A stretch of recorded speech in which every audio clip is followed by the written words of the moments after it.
crash and she's left like brain dead. And then something happens where he's gonna die. He gets his brain put into her body, but then like she's still in there. Body brain. Yeah. Then she's still in there. So then like he's got like a dual consciousness. And then he's like, I want to fuck a guy. Dude, that's the first thing I would do is just start fingering my pussy. Like, well, he doesn't just finger his pussy. He enters a loving marriage with a man, and it's like this is wild, dude. That is awesome, dude. If I woke up as a woman, I would just be aggressively putting stuff inside of me. I would also like put my lunch in my pussy or something. I just be seeing what all I can fit up there. You're gonna get sick. I want to see. Yeah, I'd be dead within a week from pussy sickness. That's crazy. I fucked myself with too many different things. Just squandered this new body because I couldn't keep my hands off my beautiful pussy. You'll take this pussy from my cold, dead hands. Welcome everybody to Robbiewood. I am here. I am your we haven't done a Robbiewood in a while, but I was inspired to because I don't know. I think we're just talking about Wolf a lot, me and Dalton, and I've been wanting to do this for a while because I do. And I've bonded with Nick before over this that one of my all-time favorite actors, Jack Nicholson, I think. And I can tell a guy's one of my favorite actors because I think it's like Nicholson and Pacino are my two like this, where I will watch anything they're in. Even if it's a bad movie, I'll get some entertainment value just out of the fact that it is a Jack Nicholson movie. So we're going to go through. So what I just put the tier list there, and I realized he has a lot of fucking movies that I haven't seen. But Nick has... Nick here, who's a fellow Nicholson head, and he probably has seen them. I haven't seen most. I've seen enough. There's one I'm going to bring up specifically if you haven't seen it, called "The Postman Always Rings Twice," and I'm sure we'll get to it. Absolutely, that's in the mix. I mostly try to do. I'll tell you when we get together. But I mostly try to do the ones that he starred in. Like maybe I had a few like supporting actor ones, like Mars Attacks in there, but he's in enough ones that he like. I didn't realize in the 70s he was in like. He starred in like 6 movies a year. That's crazy. Anyway, I'll introduce you guys. With me today is Dalton Pruitt and Nick Oldershaw from Chicago. Hello. How is everything, guys? How's life? It's good. We had our first day it was 77 degrees today. And it's been like in the 40s. Yeah, it was about 70 for us today too. I went out and took a long chud walk. Oh yeah, I went on a chud walk. I hiked like 3 miles. Nice, dude. That's awesome. Nice. Yeah, I'm sleepy. You're sleepy. I took a nap. Oh, that is also why I'm a little. I did. Yeah, I took a nap afterward, but I just was so beat afterward because I'm out of shape. By the way, we are going to call this episode also the Bucket Joe list because it also works for the Nicholson episode. Which I've never seen that movie.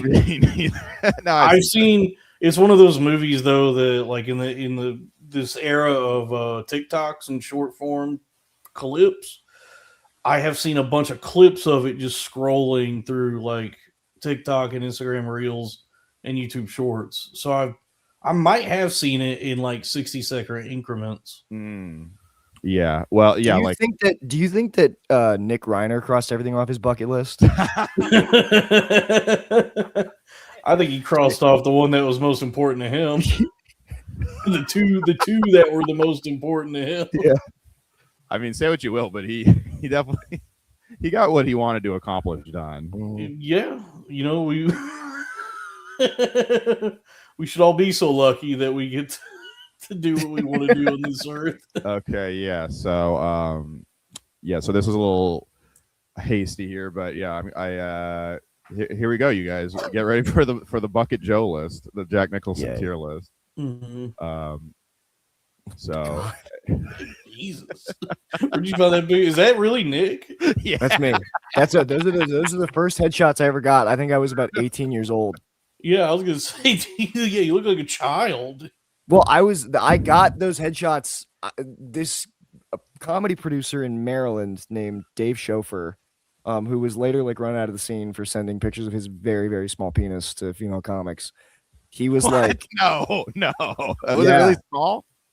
Yes. Yeah. Oh, yeah. Oh, and part of the picture was like, look how small it is, isn't it? Like he was like, I think he was sort of into like, I feel bad even making fun of him. I think he was into like humiliation. Of course. So the picture was sort of sent with this is all it is, like sort of like look how small it is. I think he put his thumb next to it. Isaac Hirsch can tell you more about that, but he was like, you got to get headshots. So he was like, go to this address on a Thursday. I've paid for them. And I was like, I went into like this lady's like basement, like what you can't see in that headshot is the background is all black, which is not good for headshots, especially me, because my hair just like disappears into it. That's funny. Yeah, that's so true. I had this like fat lady in Pasadena, Maryland, just like take like 30 terrible headshots, and they just started using them for posters. Yeah, I mean, it's good to have something, but it is funny. Like, all my first, even the good ones I got done, they just look so. Everyone like gets pissed off when they have to use it, and then I get people DMing like, "Why are you using this headshot?" And those are the ones I like paid for. So I don't know. Yeah, I'm about to get new ones. I have some nice shots right now for me, like at clubs, which look okay, but yeah, I should get some like proper ones. It's good to have them. Like, I will say, like, just making these thumbnails a lot lately. Like, it's good to have headshots because like Keenan doesn't have anything. So I have to like go through his Instagram to find like he doesn't even like a high res photo anywhere. So Keenan Thompson, yeah, my good friend. No, Keenan Ivory Wayans. Nick, come on. Oh, okay, that makes sense. Come on, get serious. It's so funny. His middle name is Ivory. Yeah, right. Shouldn't it be Ebony? It should be Keenan. It should be the somebody Wayans should call him up brothers. and tell him. The Wayans brothers should be Keenan Ebony Wayans and Keenan Ivory Wayans. Yep. Actually, when they're white chicks, they're both Ivory. Okay. All right. That is so true. I'm gonna pull up this. Nick, try to make your film critiques seem more insufferable this time. All right, come on, show me the 1099. Oh, you know what? You know what, buddy? Get ready. I don't know what's been going on with the audience lately. They've been getting real uppity with me too. I know. Even in this chat, I already see them copping kind of an attitude with me. And you know, some of the chats have come through, and I'm trying not to pay much mind to it, but here's the thing, chat. If you're gonna be mean, please give us money, super chat us, and even if you hate me, just hype this video because I haven't been doing the Robbiewood in a minute, but I would like to keep it up because I love talking film. You know, I love just getting down there. I love getting into the metaphors. You know, the fucking the meta threes, other smart things people talk about. I like saying flicks, like Kevin Smith. I like saying flicks. I like saying that cat made a good flick, like Kevin Smith or Tarantino. Sure, that's right. they both do that like Daddy-O speaks when they talk about movies sometimes. Yeah, that's they put on like a golden age of Hollywood affectation. So whatever they're trying to talk like, I don't know. Oh, before we get into this, Nick and I were talking about this, but it is funny that Tarantino's just doing all these like little loopholes around. He's basically doing like when you're a Catholic school kid and you like, well, anal sex doesn't count. Yeah. He's like having Fincher direct one of his scripts, and he's trying to do like a TV series and like a play. He's like doing everything but he's like edging, just making another fucking movie. And it's like, make more movies. I'm doing a series with Sylvester Stallone about the 30s. All right, it's gonna cover boxing, dancing, showgirls, prohibition. All right, and we're gonna shoot it on real 1930s black and white cameras. It's like, no, you're not. And stop it. And get this though. Who would be better to be my star than Rocky? He said that Sylvester Stallone was the most talented director Sylvester Stallone ever acted for, and it's like, that is not true. Like, funny. Like, yes, Sylvester Stallone's a very talented director, but he has acted in like great movies with great directors. Oh yeah, Rocky is amazing. I will say, I will give that to Tarantino. But he didn't direct that. Oh, he did. I thought he did. He directed the sequels, but he didn't direct the first one. The first one is the guy who did the Karate Kid, John Albertson. That explains why it's way better than the sequels. I like Tulsa King. Yeah, you do? I love it, dude. I love the Taylor Sheridan verse. All those shows. I'm more of a Katu King guy. Are they ever gonna meet? Like, is Landman ever gonna meet up with the Tulsa? These do sound like the worst. There's no reason they couldn't. Like, considering the way they've constructed these worlds, be like a Flintstones meet the Jetsons. Yeah, Landman meets the. If they ever wanted to, they could. They could have those two characters meet each other. The TSCU, the Taylor Sheridan Extended Universe. I guess the only thing is that Landman, I don't want to say it's more grounded than Tulsa King. Well, oil is in the ground. but it's like the drama of Landman is less to do with like violence and all the criminal stuff that Tulsa King employs. Right. It's like, you know, a lot of Landman is like centers on like the drama being business stuff. So they have these conversations of like, you know, they say a bunch of numbers and percentages, and then they go, okay, deal. And then they shake hands and you go, something just happened. I'd see. Very exciting. I watched to me, Landman is like Aaron Sorkin for guys who like wish they drove an F-150. Yeah, so me, yeah, That's you. for me. But then Tulsa King is. Yeah, when you wonder who the Landman and Jelly Roll target demo is, you're looking right at him, Nick. Yeah, but Tulsa King is much more. There's more action and violence in it. So that would be like. For $2 says he's wearing the YN Times merch. Nick, have you heard about our new shirts? The YN Times? Yeah. No, I think I've seen you post some of them. Yeah, we made some shirts. Yeah, you know what? We'll start off with a little plug. Everyone, check if you want to be as fit as Drew. Check out the YN Times shirt. All the ends whose lits is fit. It's on bpnmart.com. It's great. high quality, 100% 100% ring spun cotton. So you know, wear that around, especially in the city. I want for yourself. I want for your girlfriend. Jonathan says we was Tulsa Kings. Thank you. We was Tulsa Kings. That's true. Sacramento Tulsa Kings. Actually, the Sacramento Kings are having a worse time than the Tulsa King, I think. What was I talking about?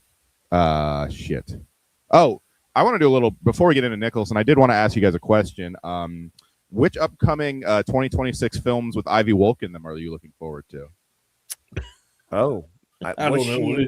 I don't know what she's gonna be. Well, let's take a look at her IMDb. Yeah, Robbie. I think you're much. I'm looking. I guess Fago already released. Fago. Is that what is it? Was it? Is that a sequel to Gummo? It is.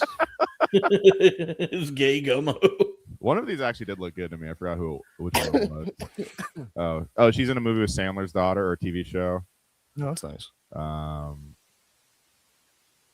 No, yeah. Honestly, I actually do have the Wolkmine virus. I'm looking forward to watching her stuff. Yeah, Robbie. I think you favor Ivy Wolk more than I do. I find her to be kind of unbearable. I like Ivy. I had a good time with her when I hung out with her.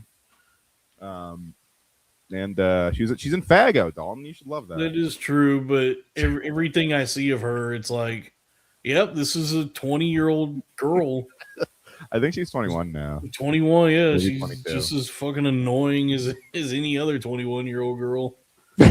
All right. I've been on a, speaking of that, I've just finished, I rewatched Girls. Dude, Girls is dark woke. Girls is great. The show is satirizing those people. That's why it's great. Yes, there's a part where they're like a hip coffee shop opens across from like Ray's coffee shop, and he calls them non-binary monsters. This show is so funny. I've never watched it. I got into it after the Lena shit, and I didn't expect to. I really did enjoy it a lot, and it was a Ricky Gervais thing where I was just like, I don't understand how someone could make a movie or a TV show that skewers who you are so well, but then the person who made it is so not self-aware in real life. Like, right, yeah, Girls is about Lena as a person and people like her being aggressively unlikable and self-absorbed, and that's like, and it's in on it and knows that, it makes fun of it, and it's also like a fun little Sex in the City update kind of with like millennial culture, but it is a great timestamp show because it's like firmly that era of millennial too. Yes, it's actually really fat. Like when we started watching it, we were like, we forget that it's of its era, because at first they're dressed so ridiculously. I'm like, oh, this almost feels like somebody doing a movie about 2012 in today. But it's like, no, it really was like that. It's a snapshot. And yeah, to your point, like ultimately, like when the show ends, like they all realize that they're not good people. Like they're really narcissistic. Yeah, like they're all awful. The show really indicts them all, which is no, it's great. It's a really good show. And that's what was just so weird, because then she would like say the dumbest. She would say stuff her character would say, like Ricky Gervais with David Brent and extras and stuff. And it's like, maybe I never watched it. I always thought like I'd watch a show called Boys. But That's that's Entourage, and Dude. that is one of the greatest shows ever made. Is Entourage. I've never watched Entourage either. We didn't have You HBO. never watch dude, Don, you gotta watch Entourage. We were too poor for HBO growing up, so I missed Well, now it's basically free. It's probably on Tubi now. Sure, there's like several eras of HBO that I missed because like the closest we had was like TNT. Sure, but it's all like basically free. You should catch up. That was good TV, like the Sopranos era of HBO. Yeah. Sure. There was like a little. I remember everyone was like, TV can be good, and then they didn't make any shows as good. As HBO now is like the Harry Potter show. Oh my god! Yeah. Well, Zaslav has done a hell of a job. He tanked the company's value, and just now it's like and diluted the brand's value, and he's somehow walking away with more money. Oh, you mean David early life Zaslav? No. I wonder why he did that. I wonder why he made the decisions he made. All right, guys. Well, let's get into this Nicholson tier list here. Yeah. It went in alphabetical order, and let me know if I missed any big ones because I do think I tried. I think I got most of them, but you never know. And we can go through his Wikipedia to double check it. But okay, nice. I guess we have to start with. First of all, this is going to be a great excuse for me to do my classic pull the hair back. Time to talk about Jack. Here's Jack. Oh shit! I'm frozen. Give me 1 second. That's the best response to that. Thank you, Dalton. Hold on, let me try and zoom in on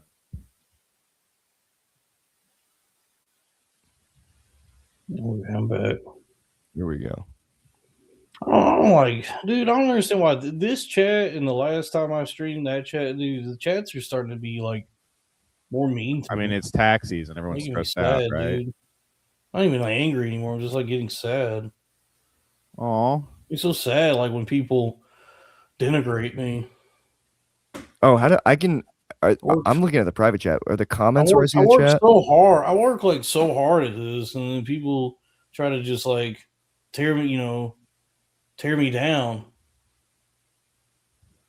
If you're gonna tear down Dalton, please give us money, and also everyone, please like, comment, subscribe, and hype it, and all that. Please, please help us make it as a hit. I'll do more, and it'll help me just do more of these because I like doing these movie streams, but it's a time investment. So please support anywhere you can. And all right, let's get this kicked off. And please don't be mean to Dalton. I guess. Please don't be mean. Don't say anything snarky. Yeah. Okay. So let's start off here. I suppose the first one we should talk about is now before he did Easy Rider, he did do he really was like a writer of a bunch of movies and like produced some stuff. I mean, he wrote one movie, but it was very random. But I think he was like a Roger Corman guy. Mm-hmm. So he's in Little Shop of Horrors briefly. Right. He wrote The Trip, I think, right? Yeah, the hippie thing. Yeah, and then is he in White Zombie?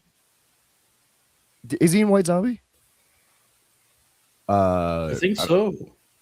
He's in one. I think he's in The Terror or something. He's in a couple Roger Corman movies, and then the other thing about Jack Nicholson is he is like, if he's on a movie, he's sort of like an uncredited script doctor. Interesting. So he was always writing. But yeah, I think The Trip is the only one he has like a screenwriting credit. There might be another one. I just learned this. His first job in entertainment was working for Hanna-Barbera, working for those two. Oh, wow. He was just like the office worker for Hanna and Barbera. I think he was 13. He was very young. He was super young. I was thinking of The Terror. Yeah, The Terror. Yeah. Because what it was is when they sell those DVD compilations, it says White Zombie on the cover and then Jack Nicholson also on the cover. Right. But it means that somewhere in that compilation is a movie that has Jack Nicholson in it, and it's The Terror. Okay, so he got with Roger Corman. His first movie was The Crybaby Killer, playing the title role, which Roger Corman produced, and then Corman directed him in Little Shop of Horrors, The Raven, and The Terror, and St. Valentine's Day Massacre. That's interesting. So I guess people just took a shine to him very very early. That's like you really don't hear about this anymore. Just some kid that I wonder if he fucked someone or something. Because I guess when you're a child actor, that's how most people get into the industry is through child. I'm woke, dude. Corman. Well, all right. Listen. Corman. Corman just had an eye for talent. Did you ever remember Corman also discovered Coppola, Jonathan Demme, Martin Scorsese? Oh, I didn't know that. Wow. Yeah. They all did movies for Corman. John Sayles wrote a bunch of Corman movies. Okay. Yeah, Martin Scorsese is in. Him and Sylvester Stallone are both in Death Race. I didn't know that. Yeah. Okay. What? Okay, so I should add the Trip too because so this was before Easy Rider. Then have you seen this, Nick? Yeah, The Trip is good. I haven't seen it. So this was apparently written by Nicholson and directed by Corman. And so what is it about exactly? If I remember, it's been a long time since I've seen it. If I remember correctly, they put LSD in like the water supply. Okay. Look this up. Remind me if I'm correct, because that's pretty much all I remember. I know that I think Richard Pryor is in it too. It's a felony. Wow, I gotta watch this. This sounds great. Is it good? It's like a really cool like counterculture movie. It's sort of like it's very like psychedelic. It's kind of like that movie Head by the Monkees. Okay. He's not in it. Whoa. Okay. It made $10 million on a $100,000 budget, so this was a hit, just as a writer. Oh man, we got Fonda, Bruce Dern, and Dennis Hopper in this. That's murder. For some reason, I thought I'm thinking of another movie with Richard Pryor. Okay. There's another similar movie. Superman 3. Yes, I'm thinking. Yeah. The Quest for Peace? No, that's Superman 4. Okay, so this movie basically just looks like a guy takes acid, and that's the whole movie. I guess.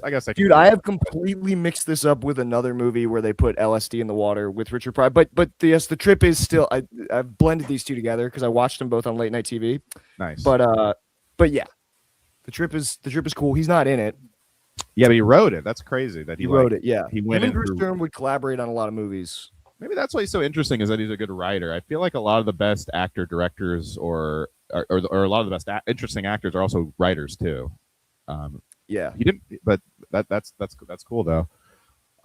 So then, so I guess through The Trip, Peter Fonda met Nicholson, and I guess Fonda hated it though. He was like, "This movie is so predictable." And then Nicholson wrote a movie that starred the Monkees. Yeah, that's Head. Yeah, that's another really psychedelic movie. That movie's great. Is it good? And that movie is like it's weird because it's like it stars the Monkees, and it is like, and the Monkees were like kind of like they were being pushed, right? They were sort of like not created, but they were being pushed as like a family friendly like alternative to the Beatles. And Head is like a psychedelic like nightmare. Right. Oh, that sounds cool. Head is really cool. I highly recommend. The Beatles already the family-friendly version of the Beatles. But the Monkees had like a TV show and like right. And in the '60s, I guess the Beatles were kind of controversial, but now they're family The friendly. Beatles were pretty scary. I know, dude. I hate Bugs. Well, Bugs is scary. That's true. Creepy crawlies. So, all right. So his big break is Easy Rider. So I guess Fonda must have met him on The Trip and then was like, "You're all right, kid," or whatever. Yeah, I'm piecing this together with parodies of '70s Hollywood that I've seen. Fun fact is his role in Easy Rider was written for Rip Torn. But Rip that would Torn, be awesome. Rip Torn, and I think it was who did he? I think it was Dennis Hopper and Rip Torn got in a bastard argument, and then it like completely. And then Rip Torn left the project. I mean, can you imagine an argument between Rip Torn and Dennis Hopper and this how much alcohol? Just literally two Logan Roys just screaming at each other like, "I'm not doing this picture. You don't know what you're doing, Larry. You're gonna cry." Or you're gonna piss your pants. That's like it would be like a scene from Freddy Got Fingered. God damn it, Dennis! You don't know what you're doing. You're on too many. The drugs have fried your brain. Now give me some of that LSD. But I think it's a great role for Nicholson. He really He really is. Rest of the movie aside, Nicholson really stands out in it. He's just kind of like an alcoholic. The movie adds like new. I mean, the movie is already exciting, but he like sort of like adds new life to it when his character is introduced. Yeah, I've still never seen it. it's good. good. It's a really good movie. good. I'm a big and Nicholson is a really weird. First of all, it's funny that that's his debut because, as to your guys' point earlier, he already looked middle aged, kind of like he was already balding in Easy Rider. Nicholson's interesting because him and Woody Allen have the thing where they're always balding but never all the way bald. Yeah. Yeah, they're at like a Norwood 3, Norwood 4, maybe. But usually it like accelerates, but they got it to just stop right there. I think that's admirable. Yeah, so some guys stop at Waingro. So I'm gonna put Easy Rider in. It's not quite S for me, but I'm gonna put it in A. I think it's I think it's A. I think it's a cool movie. Even though the soundtrack's been played to death, I do think it's fun and works in the movie. And I love the Trippin' and Nola shit. And Jack Nicholson's really fun in it. He's like a lot of fun.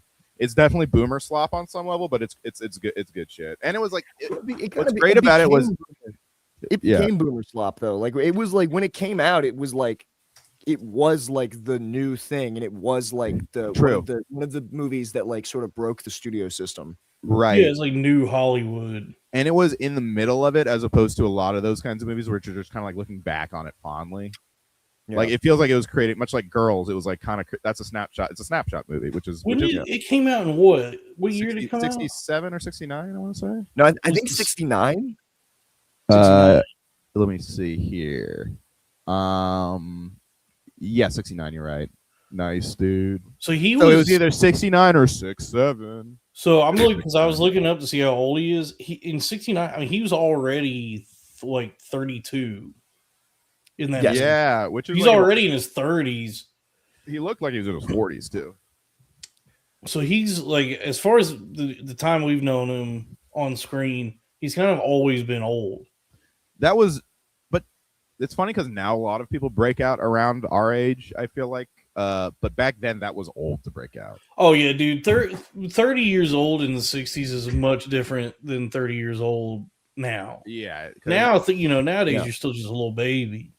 But I think he had the benefit of going. Yeah. I think he had the benefit of like being on the cusp of the 70s.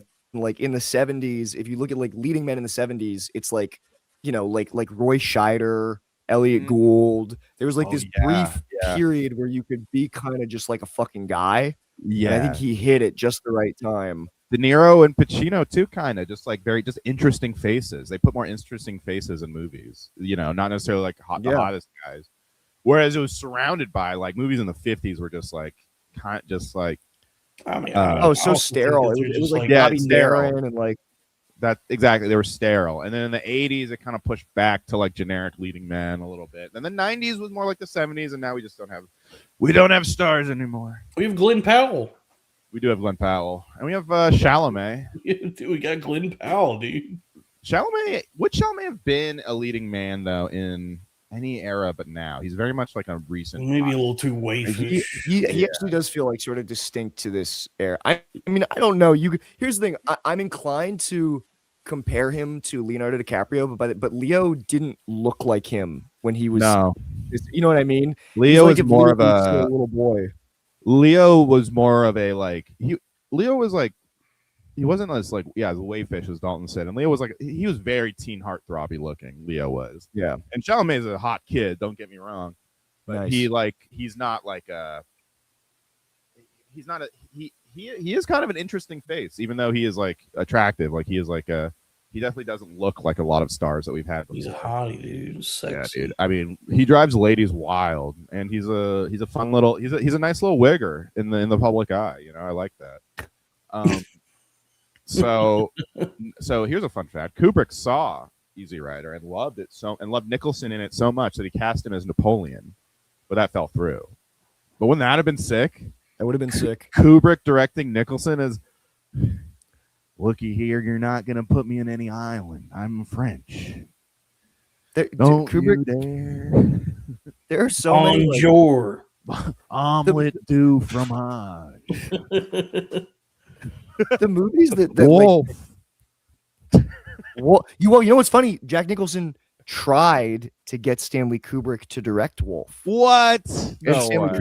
Yeah, because Jack was very interested. He was like sort of like he wanted to play a werewolf. I know we'll get to Wolf in a second, but he got involved in the project, And then he tried to get Stanley Kubrick to come on, and Stanley Kubrick was like, no. He's like, are you kidding? I'm not doing a werewolf movie. Looky here, Stanley. I know you've already perfected the horror genre, but I have an idea that'll take it up a level. I'm a werewolf. I'm a horny werewolf. I'm a horny werewolf that's kind of running around the city being a horny. Sacre blue. You remember The Shining? It's like that, except I'm a werewolf, and instead of killing people, I'm horny. Wolf, what do you say? Stanley was like, I'm dying soon. I'm working on my Illuminati movie. That's your Kubrick impression as Dr. Evil? Right. I was trying to do like a smart British guy, and it landed on Dr. Evil. Why did I do no, actually, Kubrick, I'm sorry, he was British. Would have sounded more like this. I'm sorry, Jack. No, Kubrick is from New Jersey. Yeah, he was American. He just lived in Britain. Yeah. And worked. He had a very British disposition, but he was an American. He had an American accent. Kind of an Orson Welles thing going on. Well, Orson Welles just had the transatlantic accent, which like no one actually has except for him in real life. Yes, I might be fat, but you're ugly, and I can diet. That's what he said to Robert Blake. And he never dieted. And he never did do that. So that was some quick little showmanship from Orson, because he really stole that from that's a quote from Winston Churchill. Oh, really? Churchill said that to a woman who was he was like drunk, and a woman called him out. He's like, yes, madam, I am drunk, but in the morning I'll be sober and you shall still be ugly. Wow, that's actually much more devastating to a woman. Yeah, to say to a woman is crazy. What I like about Orson is he described both Hitler and Woody Allen like with the same level of contempt. And like in a similar way, he was like, there's no there. There's no person inside. I met Woody Allen and I met Hitler. They're both weak men, cowards. Shout out Orson Welles, the GOAT. Broke the studio system I was thinking about. All right, so 5 Easy Pieces. Now, I'm a bit of not the biggest fan of 5 Easy. I think it's all right. So this is a movie I've also never seen. Okay. So 5 Easy Pieces, we're going to get into some of these, but like so like, you know how like Scorsese has De Niro? Mm-hmm. Sure. Nicholson has Bob Rafelson, who made 5 Easy Pieces. Like it's the guy that I think Nicholson has collaborated with him the most. They're almost like creative partners. Mm-hmm. And I don't all the way love any of the movies they made together, but I do think that they are consistently his most interesting roles. Like he's Bob, good in he's great. Sure. He's great. And he when he works with Bob Rafelson, he always plays somebody like really different from what you've seen before. That's cool. So, like I like him in it. I think the movie is kind of goy slop. Yeah. It might be goy slop. There needs to be like a concerted effort made to stop talking like 4chan. No, dude, we're Nicholson maxing. Dude, it's so both maxing. I was thinking about that today, just like the how much that's proliferated. People saying goy slop and goyim and maxing. Just all that kind of stuff. I'm like, dude, 4chan has infected all of us. Dude, I was just thinking about that. I was saying to my friend the other day, he was talking about how he likes big boobs. I was like, big boobs are goy slop, dude. It is funny to say goy slop. And now it's looped back around where they say goy as an insult. And it's like, I thought you guys hated the Jews. Why is being a goy bad? To the 4chan guys. Yeah, it's all very confusing. But I was in the steam room thinking about clavicular, absolutely no pause. But I was thinking about like he weirdly broke containment, and now I just do hear like normie girls and gay guys say blank maxing a lot, and also they're saying chud. Everyone's saying chud. That was when I was like, what the fuck is going on? Yeah, everybody's calling each dude. other It just happened to me. Foids, yeah. Dude, it just happened to me because like I was dude, so my friend, my Gen Z friend posted a picture from his office, and I thought it was the Willis Tower, and I said, oh, nice shot of the Willis Tower. And he goes, it's the Hancock building, but yeah, I get it. And I go, damn, I got landmark mog, dude. I will say Mogged is great. And I heard Fuentes, the first time I heard it was Fuentes saying it. He's like, I did take money to Mog some other streamer or whatever. Obviously, Well, Mog came from like it was on Lefty Twitter first. And it was that girl who deleted her account because she like was squatting in front of She she was butt like, mogged the Zoomers. butt mogged the Zoomers. Yeah. So that's weirdly been like co-opted. I thought Mog was it meant like it was apparently I heard what Kubrick said on the Adam Friedland show was originally it was a Mog, the alpha male of the group, and then they just shortened it to Mog. But who knows where there's a lot that there's a lot to learn. Drew Huntley for always evolving. $4.99 says Robbie, click the dog toy ad, choose a toy or two for Mocha Duck, please. Okay. All right. Yeah, dude, this website is like any other website nowadays, completely broken and this is my bad. I cluttered by some bullshit. If I do more of these, I'll like pay for it, I guess, next time. I don't think that would fix it. It's just every website that's not the main social media apps looks like this now. You know what? This is how they used to look. So it's weirdly kind of it's a throwback to like 2005 internet in its own way. No, this is worse than it's ever been. It's so many like just websites are unusable because of all these fucking ads. Mm-hmm. True. Yeah. Okay, so Nicholson. Okay, so 5 Easy Pieces. It was kind of like the first Landman, but that role did. I think everyone agreed the role was he was great in it, and it kind of like catapulted him into superstardom, like the back to back of Easy Rider and then 5 Easy Pieces. Both have the word easy in it. Yeah, this is a movie that also, for some reason, has worked its way into the Shorts algorithm. Right. I'm just scrling IG Reels and TikTok and YouTube Shorts. Well, because you're constantly searching 5 Easy Pizzas, right, Dalton? I am always looking. Yeah. But that diner scene in this movie, which is the only scene I've seen, but I've seen it probably 100 times because I just want bread with he's trying to order just toast. That's very popular in the realm of short form content. Well, because it's so relatable. You can't order you can't order toast and you can't get black coffee. Will anyone please just give me some coffee flavored coffee? Can I just get some toast and black coffee? Wait, did Dennis Leary rip off coffee flavored coffee from 5 Easy Pieces? Maybe. Hold on. Let's investigate a little bit here. I do have a coffee flavor coffee update. What is it? I went to Starbucks earlier today, and I got a vanilla sweet cream cold brew, and it was really good. That's nice. A lot of the recent they've been kind of going. They're back on the right track with some of their recent like sweet treats like that aren't. It wasn't even that sweet. It was like a very light flavor. It wasn't terribly sweet, and it was a really for a $7 cup of coffee, pretty good. I like their oat brown sugar shaken espresso. I love Starbucks. Their food sucks though. Isn't that crazy? Isn't that crazy how bad their food is? Well, you know what? Those sous vide egg bites are pretty good. Right. Also, okay. So why was they sitting on the same side of the diner? Well, it's a full. I think there's 2 people on the other side. I'd like a plain omelet, no potatoes, tomatoes instead, a cup of coffee, and wheat toast. No substitutions. What do you mean? You don't have any tomatoes? Only what's on the menu. You can have a number 2, a plain omelet. It comes with cottage fries and rolls. Now, I know what it comes with, but it's not what I want. Well, I'll come back when you make up your mind. Wait a minute. I have made up my mind.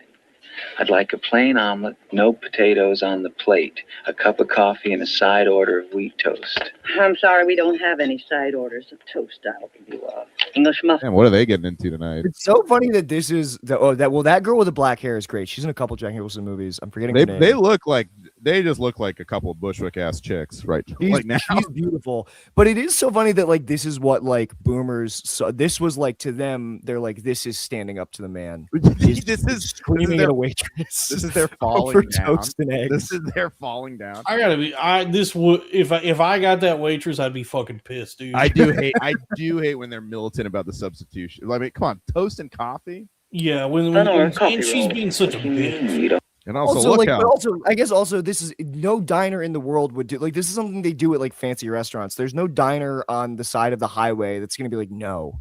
Of course, No, you'll give this me is toast definitely tonight. like written just I to. will push back on that. I actually think nicer restaurants are cooler, unless it's like it's top shelf, like some chef curated bullshit.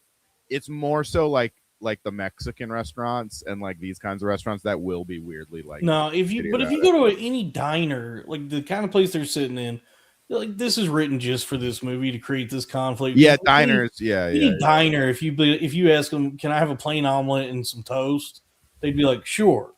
That's true. It's And easier diner for them. menus are famously like way too big every time, so they would definitely offer it on some level there. Yeah, they would just, or even if it's not something that's like part of a combo, they would have it a la carte. They just ring it up, side items.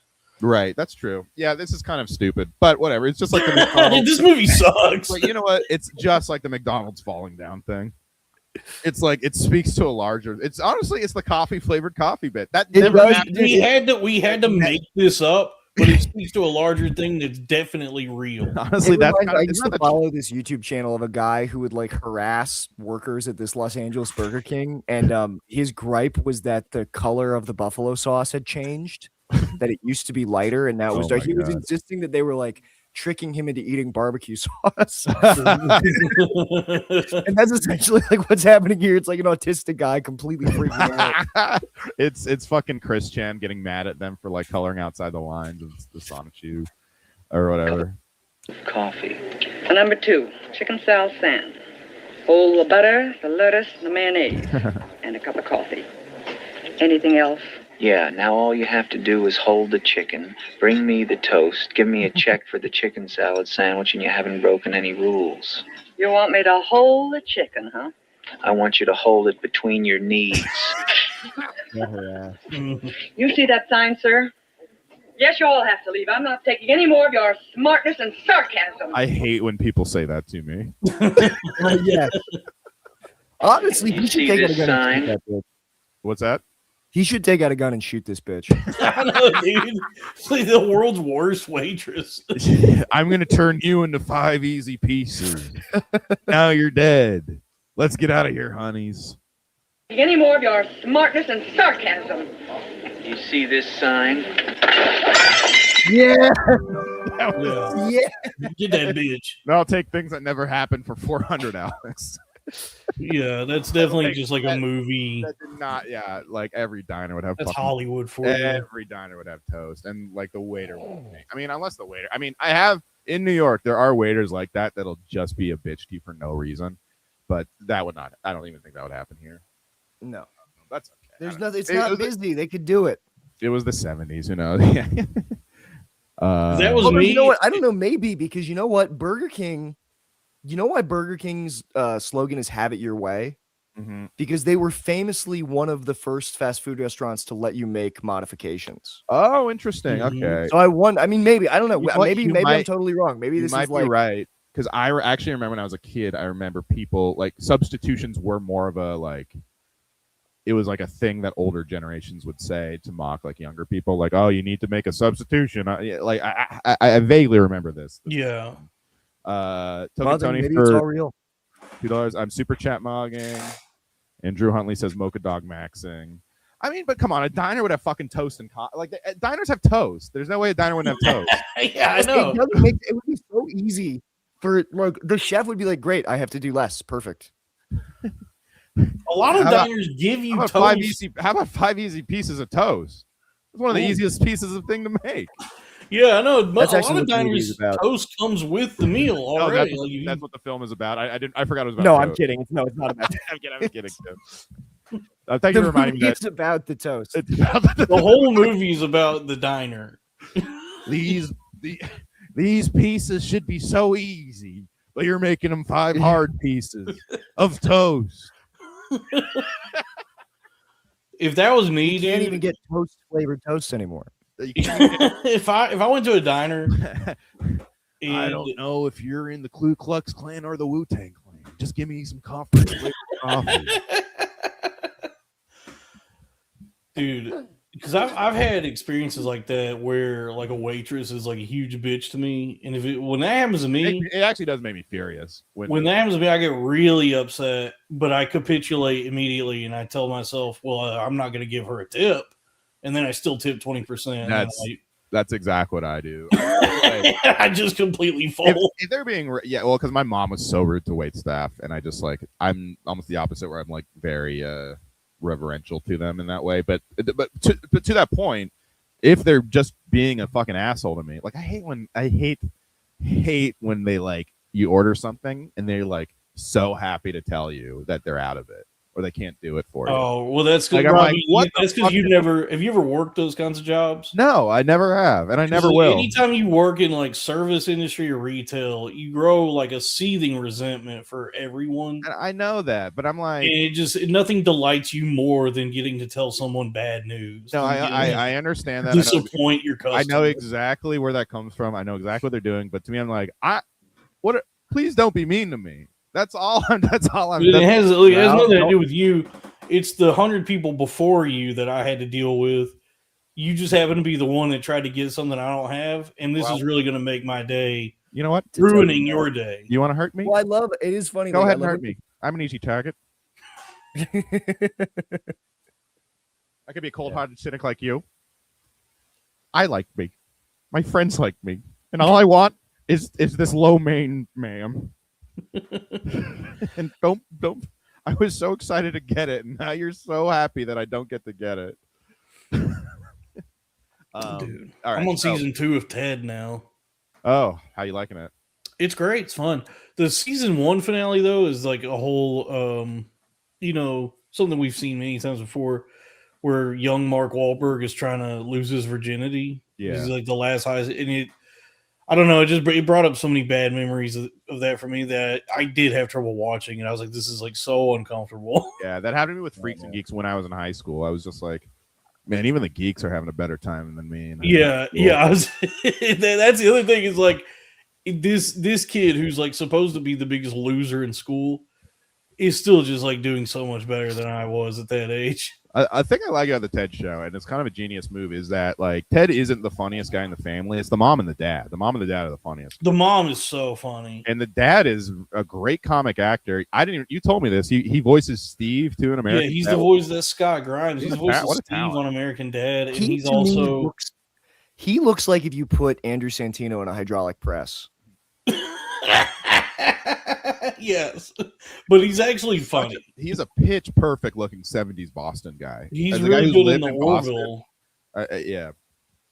A lot of people didn't watch the Orville. Oh, and also I would like to say that the girl is hot in it. I would just like to say that. Yeah, the cousin is very hot. But yeah, if you like him and Ted, you should check out the first 2 seasons of the Orville before it weirdly becomes a super serious drama in the 3rd season. Which is so strange that happened. It was on the subreddit. The nerds like it way more now. No, it got really bad. The Bob's Burgers effect, right? Mm-hmm. Where it's like this was supposed to be stupid, and then you start pandering to like your audience of like theater kids. Right. Yeah. This is actually smart. It's. I thought it was balanced. The first 2 seasons, it was funny, but it had the sci-fi. It was grounded enough that you could still like invest yourself in it.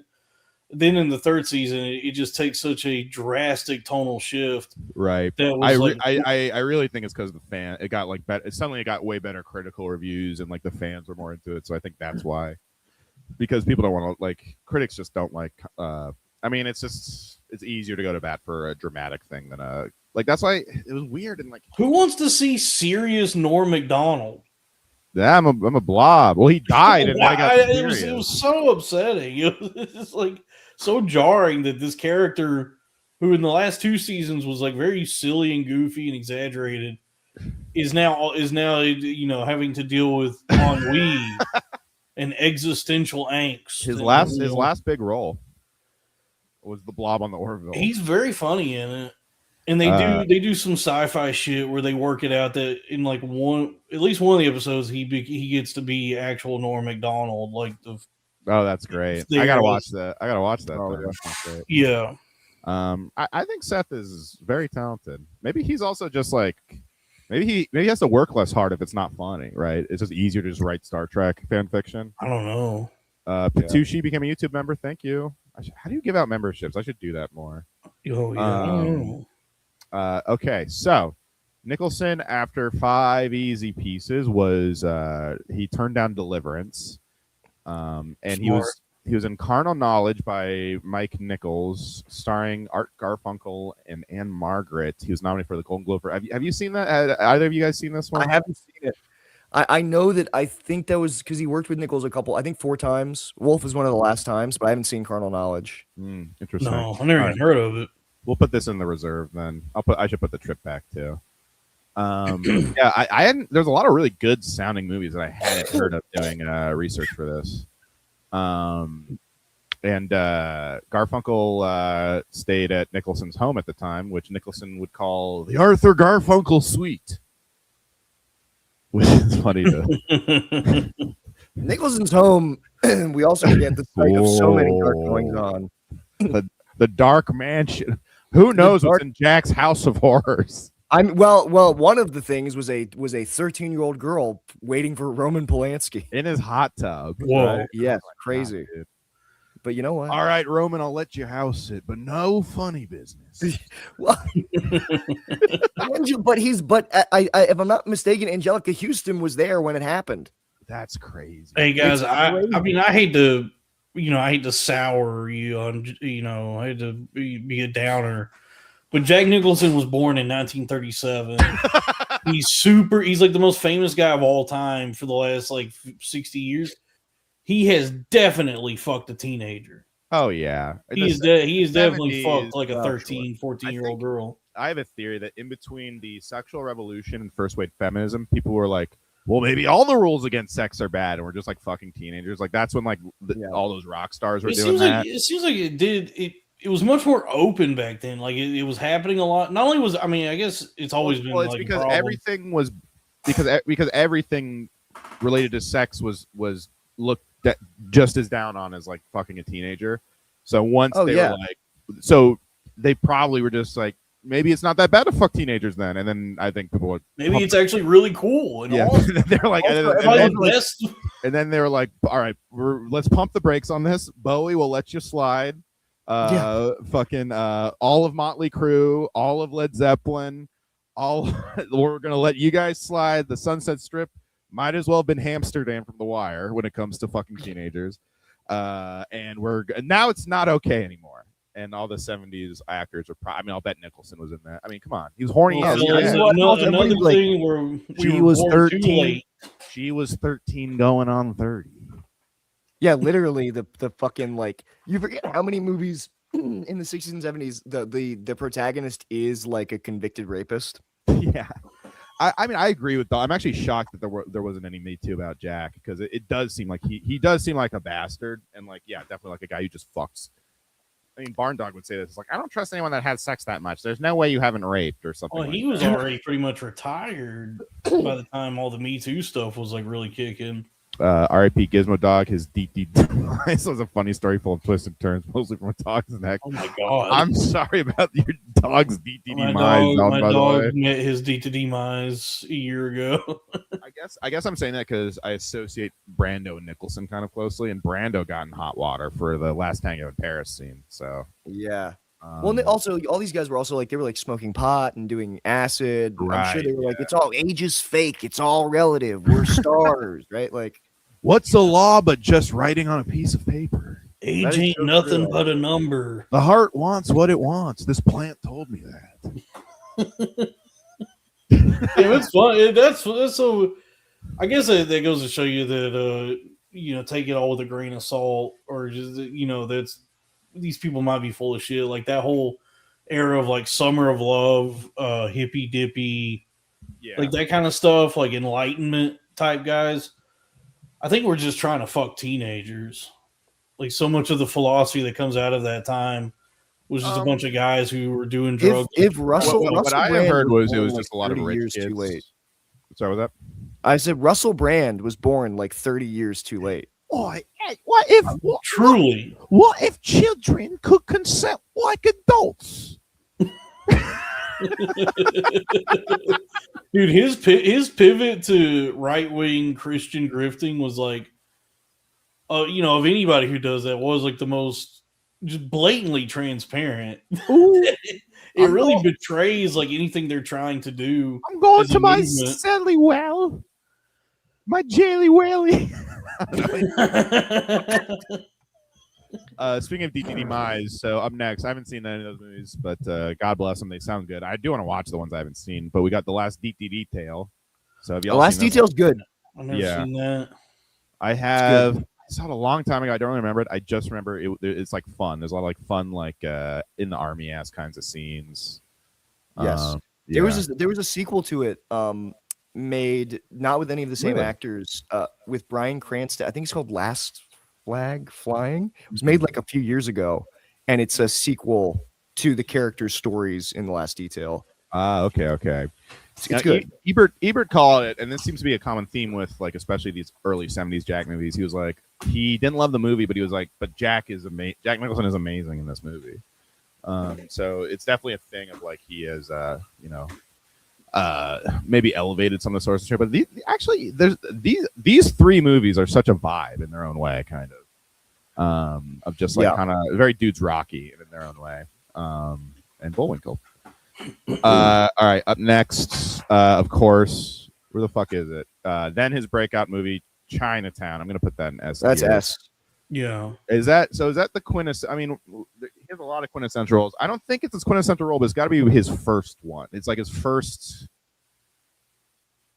I don't know, but It's so to me, this is kind of like so you know how there's like two eras. This is like when he's in his like early Pacino like nasally era. Yeah. Where like Pacino True. has like Dog Day Afternoon is an iconic Pacino movie, but he's not Pacino yet.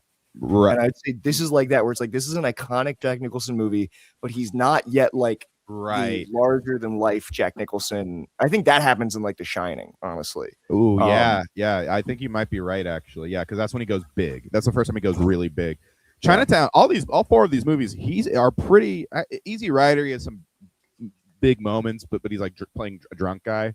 But yeah, Chinatown, it's not like a big Nicholson performance that we're kind of used to. It's very young Jack, kind of just like this, and it's very it's not an acting showcase. It's kind of a very noirish procedural. It's like it is a throwback to like film noir, basically. Where it's also cool that like it's a movie where like what I like about it is like he's the leading man, and like his face is covered up almost the entire movie. Like he looks fucked up. It's a little Lynchy where like with the Twin Peaks return where like they bring back Kyle MacLachlan, but he's just like retarded for most of it. They kind of did that to Nicholson where they like cut off his nose and make him like kind of tough to look at the whole movie.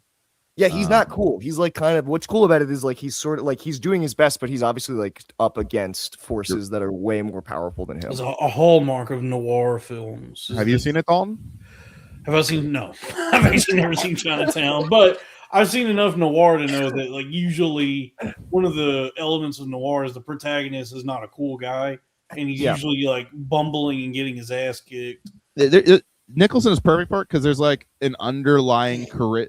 A lot of noir protagonists are like they were like cool 20 years ago, kind of those kinds of guys. Yeah, a lot of them are like kind of has been cool guys, right? It's guys who are like you might have had their moment prior to what you're seeing, but they're kind of like right, really struggling and burnt out, and it's why like the two of the more interesting movies of the early 90s to me are Godfather 3 and then the two Jakes. Because we have these legacy sequels where the actors are playing the same character they played like 30 years ago or whatever, but their styles and look have changed so much that it's hard to believe that they're the same character. That's a great point. I didn't think about that. When you see Jack Nicholson in the two Jakes, it's weird because it's like it's him, he's JJ Geddes, but it's the character is completely different. Yeah, and he's like old, suave, like bombastic Jack. Yeah, that's true. Because Godfather 3 also has the different. It's like because Nicholson and Pacino, to your point, were like they became different people in the 90s in their own ways. Like even their body composition. Well, Nicholson's body composition looked way different than Chinatown, but because early Pacino's kind of down here. He's like down here. He's you cross me, you can't cross me. But then Godfather 3 is full. Once I think I'm out. Yeah. The devil's advocate. And his hair is all crazy. It's Yeah. full on Chino. And that's why I like. That's actually why I like Godfather 3. I think it's a fun. All the Michael stuff is good. It's just all the other stuff that's not great. Godfather 3 is good. It's a good movie. It's very different from the other two, but it's more like a weirdly Godfather 3 is more like a Francis Ford Coppola movie. Like it's more in line with the movies he makes. True, and also it's probably more like the books or the book, like because Mario Puzo was like it wasn't like anything revolutionary, it was just kind of a mob story. Yes, but I also think it ends great. Like the ending of Godfather 3 really puts a good bow on the whole thing, in my opinion. Oh yeah, the flashback, it's fucking I think it's all worth the movie. Everyone kind of shits on it, but it's all worth it for it ends really well. So I liked Bill and Ted 3. I also liked Bill and Ted 3. That was not a bad movie. I thought that was a great third movie. It was a perfect pandemic movie. It was like I thought it was if it hadn't been the pandemic, if that movie had gotten like a proper release that people could go see, it would be beloved and celebrated. Mm-hmm. Well, you can't. Yeah, all the Bill and Ted movies are good. Yeah, they're all good. And I thought 3 was at least as good as Bogus Journey, if not better. All right, where do we rank it in the Jack Nicholson tier list?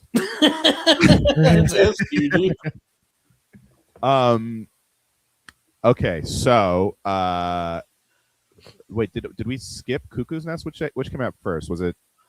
I think Cuckoo's Nest is after. And then when does The King of Marvin Gardens come out? Is that 76? Yeah. So these are all kind of. He had a crazy ass run in the mid 70s. It was like all in one year that he did. He had like a. Let me look up the exact fucking filmography. Born in New Jersey. I did not know that. Okay, so yeah. All right. So end of 74 was okay. So we did skip King of Marvin Gardens. My bad. King of Marvin Gardens is I do. It's another Bob Rafelson movie, and it's another movie that is cool. It's a hangout. It's like I would compare it, not quite to Once Upon a Time in Hollywood because less happens. Yeah, but it's a movie where you're just hanging out with these characters, and you're like, where is this going? And Bruce Dern is in it. He's really great. And then it erupts in this unexpected like violence. And I need to watch it again because I saw it and I think it maybe it was like how a lot of people saw Once Upon a Time in Hollywood, where I kind of went over my head and I didn't really like understand it or something. I thought it was fine. I just was like, I don't know. I should, now that you explain like that, I should rewatch it, I think. What I like about him in it is he's playing an even bigger loser than Chinatown, where he's like, you almost never see Jack like this, where he's like a shriveling, like ineffective, like Bruce Dern is like the alpha in the movie. Okay. And Jack Nicholson is like, he wears like glasses. He's like a little like dork. Yeah. Can't stick up for himself. But it's interesting. I think that performance alone, it's like cool to see him do that and do it really well. And I do enjoy the Atlantic City of it too. That's fun. Oh yeah, man, movies like that used to just have like so many cool like locations and shot interesting, and were like not like, I don't know. Like I'm thinking of also like the Pope of Greenwich Village is kind of those two movies remind me of each other kind of because they're similarly titled. They're both kind of like wait, where is this going? Yeah, and it's very unpredictable. Yeah, Mikey and Nikki's a little like that too, actually. Yeah, it's like gritty 70s fucking. Okay, so then he was in. After King of Martin Gardens, I'm putting it in B, but B. Yeah. After Marvin Gardens, then he did Last Detail. Then he did Chinatown. I mean, man, what a run! And then he was in 4 movies in 1975. He was in Tommy. This deaf, dumb, and blind kid sure plays a mean pinball. He sings in Tommy. He does sing in Tommy. I forgot about that. Just like Brando sung in Tommy's like is he the doctor? I think he's the doctor, right? The specialist. The special, yeah. I've never seen this movie. It's a rock opera based on the Who album, Tommy. Here's the thing about it. I've heard the song. Yeah. It's a rock opera. Yeah, it's Ken Russell, so like it's visually really cool, but it's not that good. Like it's not the best way because all the actors sing the song. Bring us all joy. There's a doctor. My dad's favorite band, by the way, and one of his favorite. He likes Quadrophenia more, but he also likes Tommy a lot. Right pound can cure the boy. A doctor right pound can cure the boy. god, why didn't they hire people who could sing a little better? It's Like- really weird that it's not just like the band. Yeah, the band sings these songs much better.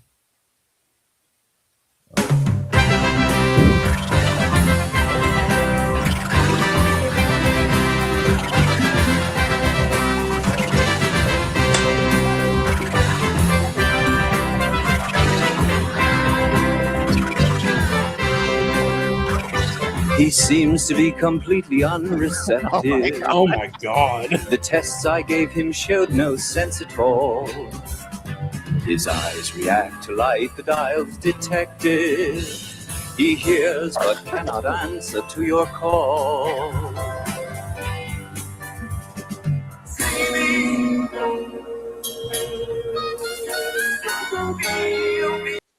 Okay. Is it a Okay. sing through? It's like a musical. They Like, made is the whole movie singing? Like, Yeah, what do they call I it? think it is. If I'm not mistaken, I might be wrong, I but think don't- there's not dialogue really. I guess the whole. I don't think guess. so. I think it is like Has to firmly be. like sung through. What do they call it when the whole thing is singing and they don't have any like speaking lines? Oh, like I mean, Les an Mis. opera, right? Or like a Well, no, Yeah. it's a musical, but there's like a different word because like some musicals, a lot of musicals, they'll have like speaking parts and then they'll burst into song and then they'll go back to talking. Oh, it's a fully sung through. That's what they call it, a sung Yeah. through. A song, yeah. So, dude, that's obnoxious. That sucks. It is annoying. It is. You must I never feel mean, bad. actually, isn't Les Mis one? I do like Les Mis. I think Yeah, Les Les Mis Mis is is one. I like Les Mis, but for the most part, I agree. I like some fun dialogue. I like some corny ass Broadway jokes. Someone comes out dressed as a woman, but he's a guy. That's always a big laugh. That's Beetlejuice always- the musical was awesome. I saw Death Becomes Her, written by a friend of mine from college, Julie Madison. Shout out. Hilarious. Really fun. Really Oh, fun. Death Becomes Her. Very Death silly. Becomes Her is good. The movie is good. The Also, Yeah. movie's good, yeah. Yeah, I liked it because I could. It was funny because I do know her very well personally. She did the Human Centipede, the musical in college, which I was in, and it was actually kind of surreal to see it because I could tell it was her and her sense of humor in it, and it was just so funny and very silly. And I took my mom, and she really enjoyed it. Though there was there's an opening. One of the opening numbers it's about like a Sunset Boulevard style actress who's like very into herself, and she's like, "I do it all for the gays," and it's very gay. And my mom was like, "Did you take me to like a gay thing?" I was like, "No, mom." keep watching." Yeah, Mom, this is how I break it to you. Yeah, but Well, yeah. Jack Nicholson is a great I also actor. met Lin-Manuel Miranda the other day. I don't know if I told you that. What I just Oh my learned from God. that is Jack Nicholson's a really good actor. Cannot sing. He's bad at singing. Well, his idol Brando. I'm gonna pull up. Brando and Guys and Dolls is still the greatest. Have you seen that, Nick? They have Brando say, he goes, "Luck be a lady tonight. Luck be a lady tonight." Like he can't sing either. yeah. I've never seen that. You know, Marlon Brando. We're talking about the yes. That Yeah. What other Brando is Russell Brando? yeah. There's Russell. Yeah, Russell Brando. 1 second. You Yeah. know what's funny? Also, was Nicholson was trying to sound kind of British. I noticed in that. Yes, it's weird. Yeah. I mean, you can see his logic. Yours and yours. I'm going to roll these dice. One roll. And on that roll, I'm going to bet each of you $1,000 against your soul. 1,000 cash against the market for your soul. If I win, all of you show up at the mission tonight. Have I got a bet? What's the delay, Sky? You turning chicken? Honey, I got a... I'm running out. You're on this date with me. The picking hated doing has this. begun. And yet before this evening is over, you might give me the brush. You might forget your manners. You might refuse to stay. God, man, you know what? And so the best that I I love old can movies, do. but I love old movies because I have the option to watch new movies. Yeah. If I was going to the theater and this was all there was week after week, I would fucking kill myself like on a water tower. Dude, I'd be Not be able watching to do every Friday. I'd be watching Brando going, "Luck be a." Well, Luck be a lady tonight. luck be a Luck lady. be a lady tonight. Luck, if you've ever been a lady to begin with, luck be a lady tonight. You ever hear the Oh my original God. too? It's so bad. It's just luck be a lady tonight. It literally is like they had an Italian man sing Broadway. That's so funny. Luck be a lady tonight. Luck, let a gentleman see how nice a dame you can be. I know the way you've treated other guys you've been with. Luck, be a lady with me. A lady doesn't leave. All right. You know what Italian guy was great at singing in a musical? Underseen. James Gandolfini in Romance and Cigarettes. Oh, He sings Engelbert Humperdinck, and it's amazing. real. Oh, because wasn't he a singer or something like that? I don't know if he was. He's He's just a in the soprano. musical directed by John Turturro. What? I'll just say He was a Yeah, soprano. okay. I'm so stupid. Yeah, he was. He was a soprano. That's right. Oh man, Dalton! If we were gunslingers, you would have had me dead before I could draw my gun. Yeah, I'm He both was a strands. soprano. I was Dalton. You haven't sang Taylor Swift on here in a while. I stay out too late. I go on too many dates. I heard that song at the gym and I thought of you immediately. I was like, you It's know a what? fun song, dude. I miss Dalton singing Taylor Swift on the show. I'm not one of these Taylor Swift haters. I think that's a fun one. Yeah, this is great, dude. This movie's kind of awesome. Not falling down on me. So if you see my girl, please send her back to me.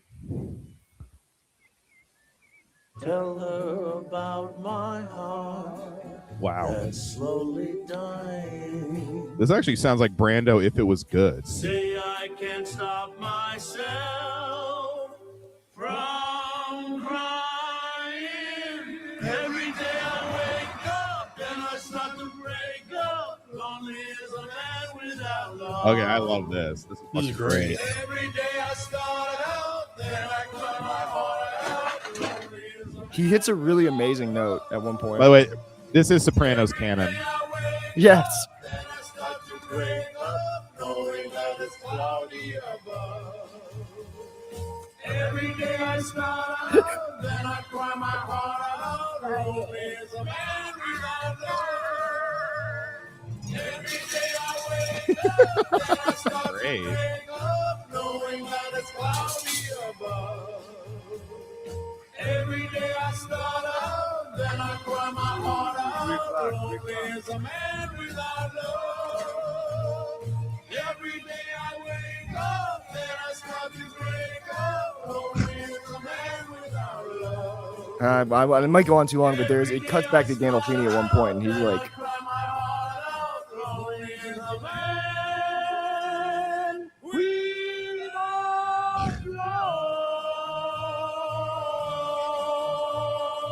love. Rest in peace.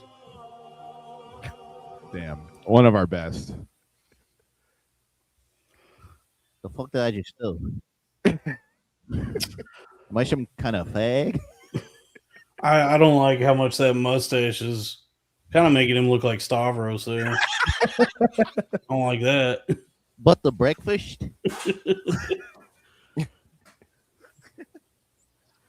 It's me, Stavros Penis.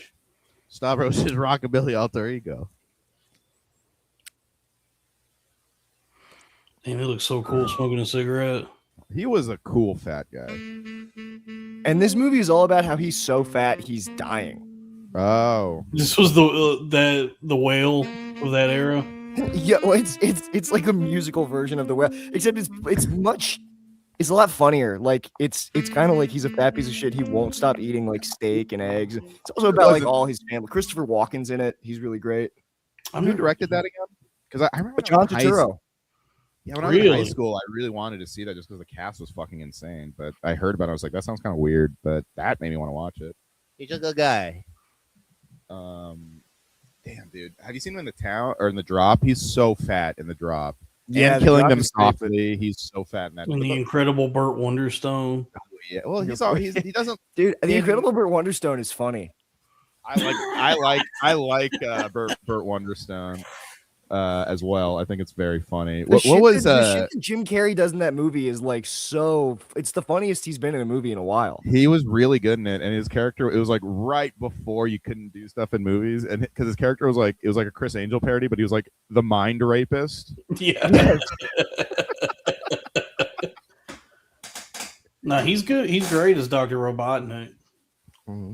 He it seems to be the only thing he'll do besides cloning himself. Yeah. All right, so let's power through this. We're having fun, but maybe we should hurry it up let's get here. serious. Come on, get serious. This one I actually wanted to add, or not that one. Sorry. This one. Have you seen it? Apparently, he wrote and directed it. What is that one? He said. I've never seen that. Let me find it. So yeah, all right. So that one is called Drive. He said, and it's I haven't seen it. Yeah, sports comedy drama written or directed by Nicholson in his directorial debut, starring Bruce Dern is in that as well, and he wrote and directed it, I guess. So anyway, that's on my watch list, I guess. I mean, I never as well. Yeah, there's a lot of these that looked great, like this one with Wells, A Safe Place. Have you seen that? A Safe Place is not good, unfortunately. Okay. But he's in it. It's a Henry Jaglom movie. Henry Jaglom's movies are very like aimless and like he was able to get. I think he got Wells because Wells was like desperate to be in a project, and then Nicholson might have been in it because Wells was involved. But it's I don't know. I mean, they're interesting enough to watch. It's fun to watch Wells in it, but it's hard for me to recommend any Jaglom movies. They're all kind of rough. Yeah, I mean, how low rent the poster looked and how I've never heard of it made me think like, yeah, this is probably not very good. Okay, Cuckoo's Nest, I'm putting an S tier. I fucking love. Of course, I love. I've seen this. Before I saw the movie, I read the book. It's based on the mental hospital that's like down the street from where I grew up, actually, and it was my favorite book I'd ever read. And then I watched the movie, and I was like, oh my god, they made that thing come to life. Yes, the thing that surprised me was is that because the book is from the perspective of the chief. Yeah. And the movie. So, and I saw the movie. I read the book first, and then I saw the movie after, and I was like, oh wait, because the chief's presence in that movie is like, if you haven't read the book, it's almost weird that character has any focus at all. That's a good point. I've never thought about that, but you're right. But the chief is just kind of like he's almost like just an audience stand-in in the book, right? Like I guess he's like very I mean, he's an interesting character from his like, but he doesn't lend himself to film because it's all internal. Well, it also creates like this sort of unreliable narrator thing. Right. Because it's from the perspective of this guy who's like crazy guy, himself crazy, and like, because in the book he keeps mentioning there's like this fog that's filling up the facility. There's like this constant fog everywhere, and so you get like as you read it, you get the impression that maybe this isn't the most reliable. Right. Yeah, and the name One Flew Over the Cuckoo's Nest comes from the dream he has, the chief's dream when they give him electroshock therapy. Anyway, that's why in the movie it's weird, like because like without the context of the book, then the chief is the one who has the big scene at the end where he suffocates McMurphy and jumps and breaks through the window. Right. Yeah. And I remember always thinking, like, I didn't have the context. Danny DeVito's like, Chief, we gotta get out of here. Come on, kill that guy, Charlie. Kill McMurphy. He's a pedophile. There's nothing wrong with having they completely ripped off the Basket Case music video by Green Day. That's such a good point. They really did. They really did. But you know what? Two Bay Area legends. Yeah, but this is Randall P. McMurphy and Ken Kesey and Green Day. Yeah, but it's a great movie. One of our great pedophile protagonists. Yeah, it's American but that's cinema. what I'm saying about the 70s. It's like no one really blinked at that. Now you would. Anyway, I really love it. I can't even say much more. Everyone has seen it and it's fucking great. So I guess. All right. After that, he did. Okay, so he did Missouri Breaks. I haven't seen this. It's with Brando though. Have you seen? I have not seen it. No. It looks cool. It looks like a Western with Brando, and it was directed by who directed this? Arthur Penn. Interesting. But he's probably good. And Randy Quaid and Harry Dean Stanley. I mean, just what a cavalcade of fucking true bastards in the 70s, just all did shit together, and I love it. The Last Tycoon, have you seen that one? Yeah, so The Last Tycoon is not a good movie, but De Niro and Nicholson share the screen for one scene. Right. And that's cool. It's cool to watch. It's just not very good. Yeah, I've seen stills from it. And I'm like, this looks like it might be one of the greatest movies I've never seen. Wait, The Last Tie what? Oh, come on. Come on now, Dalton. Well, Dalton's calling out racism. I've never even heard of this movie. The Last Ty Lue, starring the coach of the Clippers. All right. What about the last? Oh, I'm forgetting the guy's name. What about The Last Tyler Fisher? Okay, that's good. And it's the smallest man. Mothership is too woke now. Yeah, yeah. You can't even goose a girl's ass anymore at the comedy Mothership. God, I hate how woke culture won't let you just kiss women without their consent. Yeah. Goddamn woke. Whoa, everybody's got the woke mind where I can't even grab a girl's titties before she goes on stage at the Mothership. So I'll get canceled if I just creep everybody out in a green room for some reason. All right. Okay, so Going South, he directed this too. Going South is like, it's kind of good. It's funny. It's like a funny dark western. Mm-hmm. It's been a long time since I saw it. Yeah, it's another one where I'm pretty sure he's a rapist. Like I think yes, I've heard he's a rapist in that. Yeah. I would say it's like I think it's like B or C tier based on memory. Yeah, heard of it. Yeah, I looked up the Letterboxd reviews and everyone was just like, yeah, why did Jack Nicholson direct himself as a rapist? This is just what guys do. It's just it's called locker room talk, sweetie. It's just what guys do. Who said that again? Was that? I think it was Charlie Sheen said it to when he was like molesting. Was it one of the Corey? Corey Haim or whatever his name was. Corey Feldman. It's just what guys do. Horsing around. That's a good pull, Nick. These words. Look. He can talk. If this were Going South, you'd have a fork up your ass. Yeah. I mean, Right. the Kramer rant could easily be, if you read it, you would think it was from As Good as It Gets. What do you call a black audience member? Take a white audience member and remove decorum and common sense or whatever. Yeah. I should really memorize that line because I love quoting it about other things. Yeah, he's like, I write a man and I remove all reasoning, common sense and accountability. I'm pretty sure. Yeah. I write a man and I remove all common sense and accountability. That's actually such a funny. It's a very funny line. I mean, that's facts. That's facts. Bruh. Welcome back to Flagrant 2. Okay, The Shining. I mean, come on. That's S tier, baby. Yeah, for scary. My favorite horror movie, maybe my favorite Kubrick movie, and maybe my favorite Nicholson movie. I just love one of the greatest movies of all time. I love The Shining. I saw it at the Cinerama Dome once, and that was a really, really great experience. It's one of those movies that's like, and Kubrick was always so good at taking books that, maybe we're kind of good or not that good and making much better movies. Mm-hmm. Yeah, because this movie is so much better than the book. Have you ever? And also, Doctor Sleep, which is probably more faithful, is such a mess. It's just like, is this what The Shining was like too? Well, honestly, Doctor Sleep is pretty cool. Oh, fun fact, Michael Douglas produced Cuckoo's Nest. Okay, Jack, here's what you do. We're gonna have you play a guy who fucked a 13-year-old in her pussy. Drew Huntley says Harry Dean Stanton as my mentor, next to obviously Jim Varney. Can you pull up Haley and Alien as Brett? Long live Brett and Jones Cat. $5, Ronley. Remind me at the end. We'll do that maybe once we get through these Nicholson movies. Yeah. But yeah, The Shining is just like I just would like to pause and just say I do think it's like, not to use a fucking Bill Simmons term, but it is Apex Mountain for both Nicholson and Kubrick, in my opinion. And that's really something. Panatron, $3. Thank you. New rule. Thank you. And did you know that Nicholson did improvise the big line where he goes, "It's late night with Conan O'Brien." Yeah, that's great. Weirdly prescient on Jack's part. Yeah. Yeah. He didn't know. He was like, I can't believe they're going to give it to that bastard Leno. Oh yeah, I love it when he bursts through the door and he goes, "Here's Carson Daly." The Colbert Report. It's after midnight with Taylor Tomlinson. Points Me. Hashtag points me. That was crazy that was in one of the outtakes in the deleted scenes.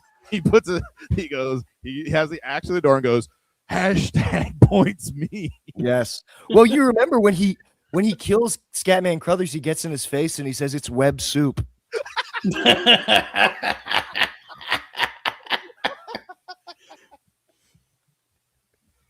Welcome back to Redacted Tonight by Russian TV. Okay. All right. This is what I wanted to do. Just go through all these movies and just do the same impression of them every time. All right. So after The Shining, we got this one. The Postman Always Rings Twice. Okay. The Postman Always Rings Twice. I watched this movie. It's not. I'd say it's B tier. It is of all the roles Jack Nicholson has played. The Joker, Jack Torrance. This may be his most like evil, irredeemable role. I don't understand why he does anything he does in this movie, but he's the worst person of all time. I gotta He's watch like it. Pure evil. It's crazy how bad he is. Screenplay by Mamet. Yes, it's his first film. Film. It reeks of Mamet. So like the original movie was made in like the 40s, I think. It was like a classic movie, and it was sort of like it was an erotic thriller, but like obviously very constrained by the Hays Code at that time.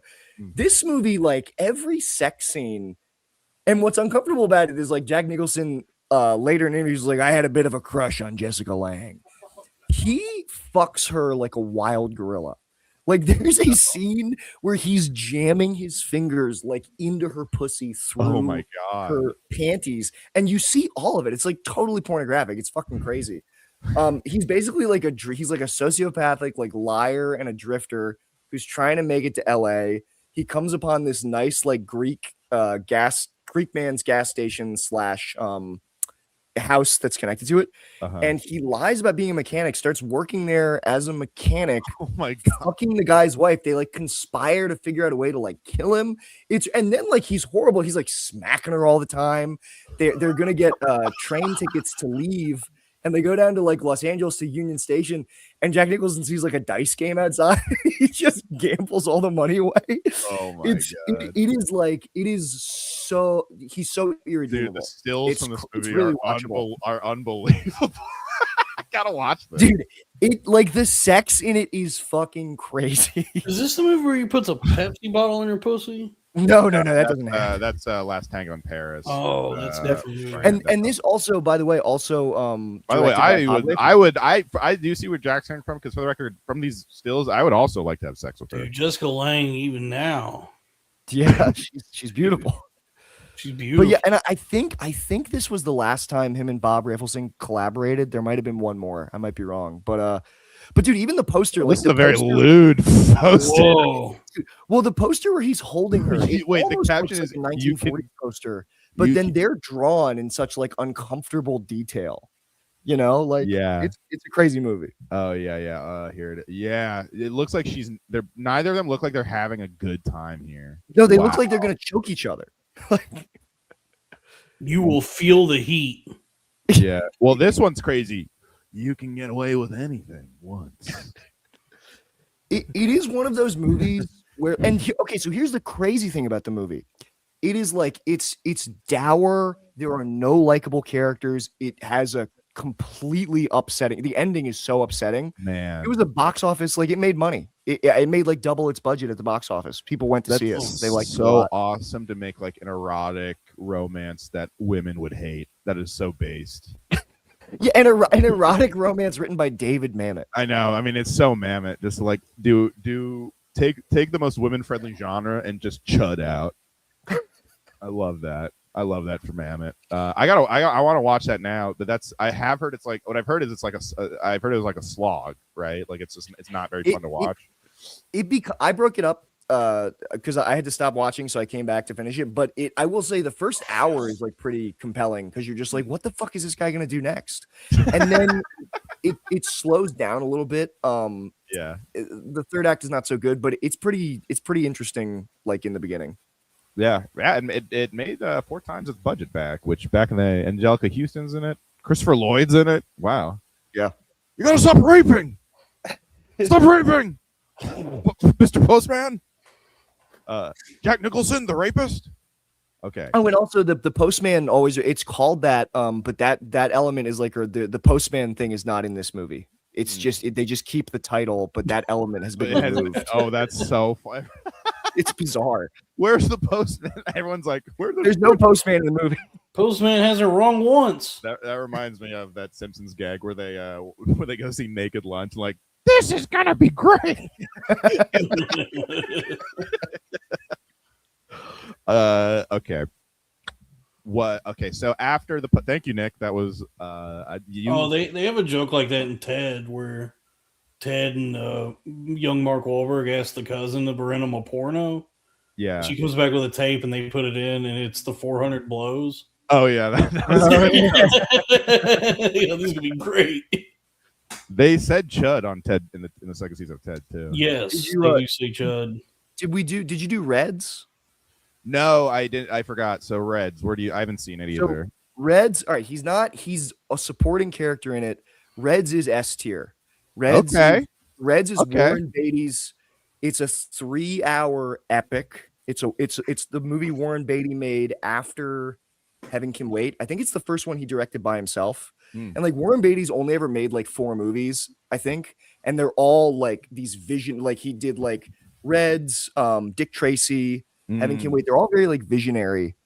Reds is about John. I think it's John Reed, who was he was a writer who became a communist activist and was subsequently like investigated and sort of like terrorized.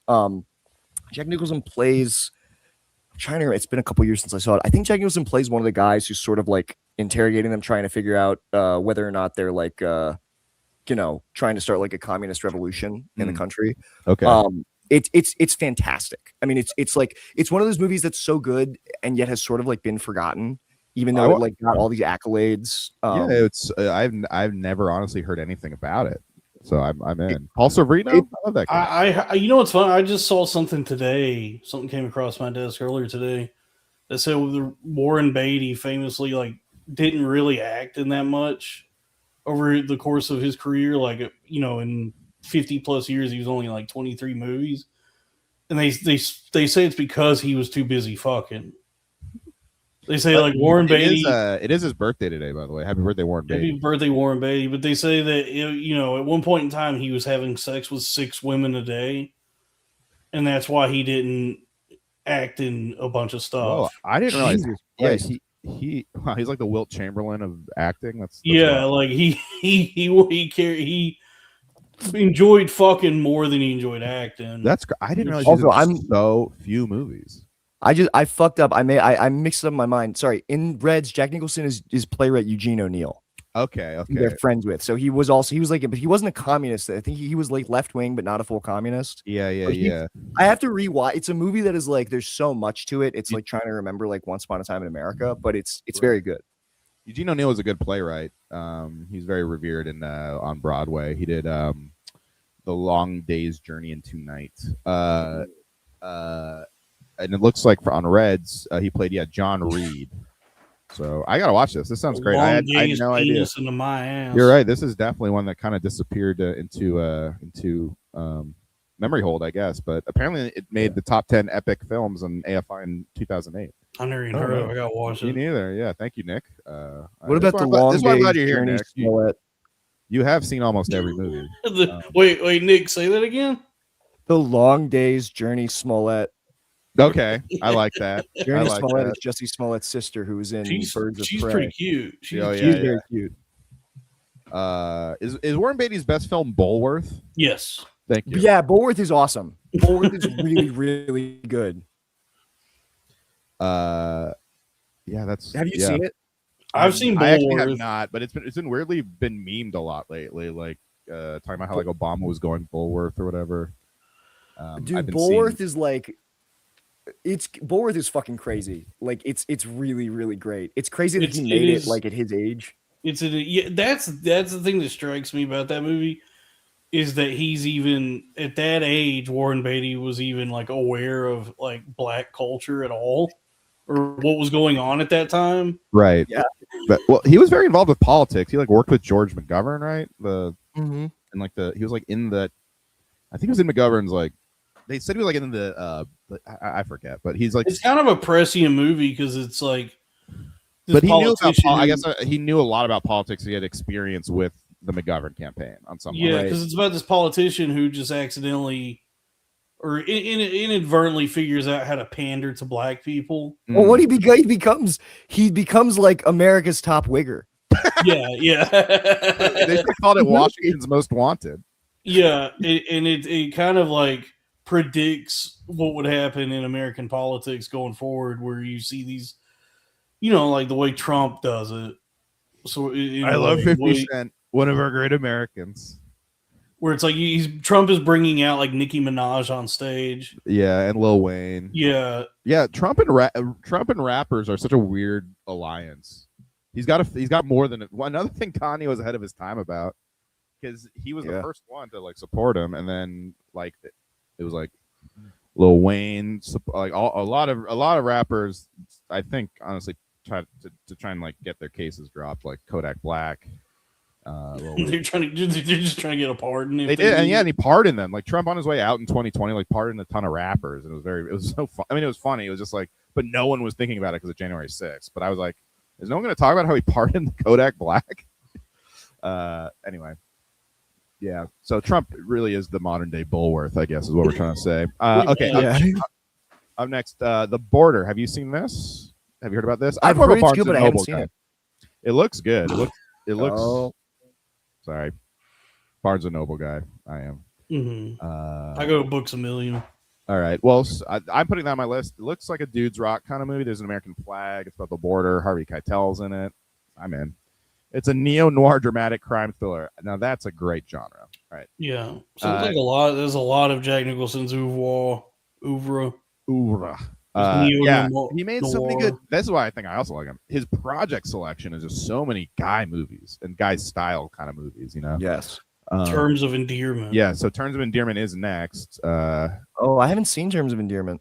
Me neither. But he's not a big part of it. I haven't seen it, but I wanted to put it in. I have seen this movie, and it's really good. Where would you put it? I've heard it's fantastic. I'd put it.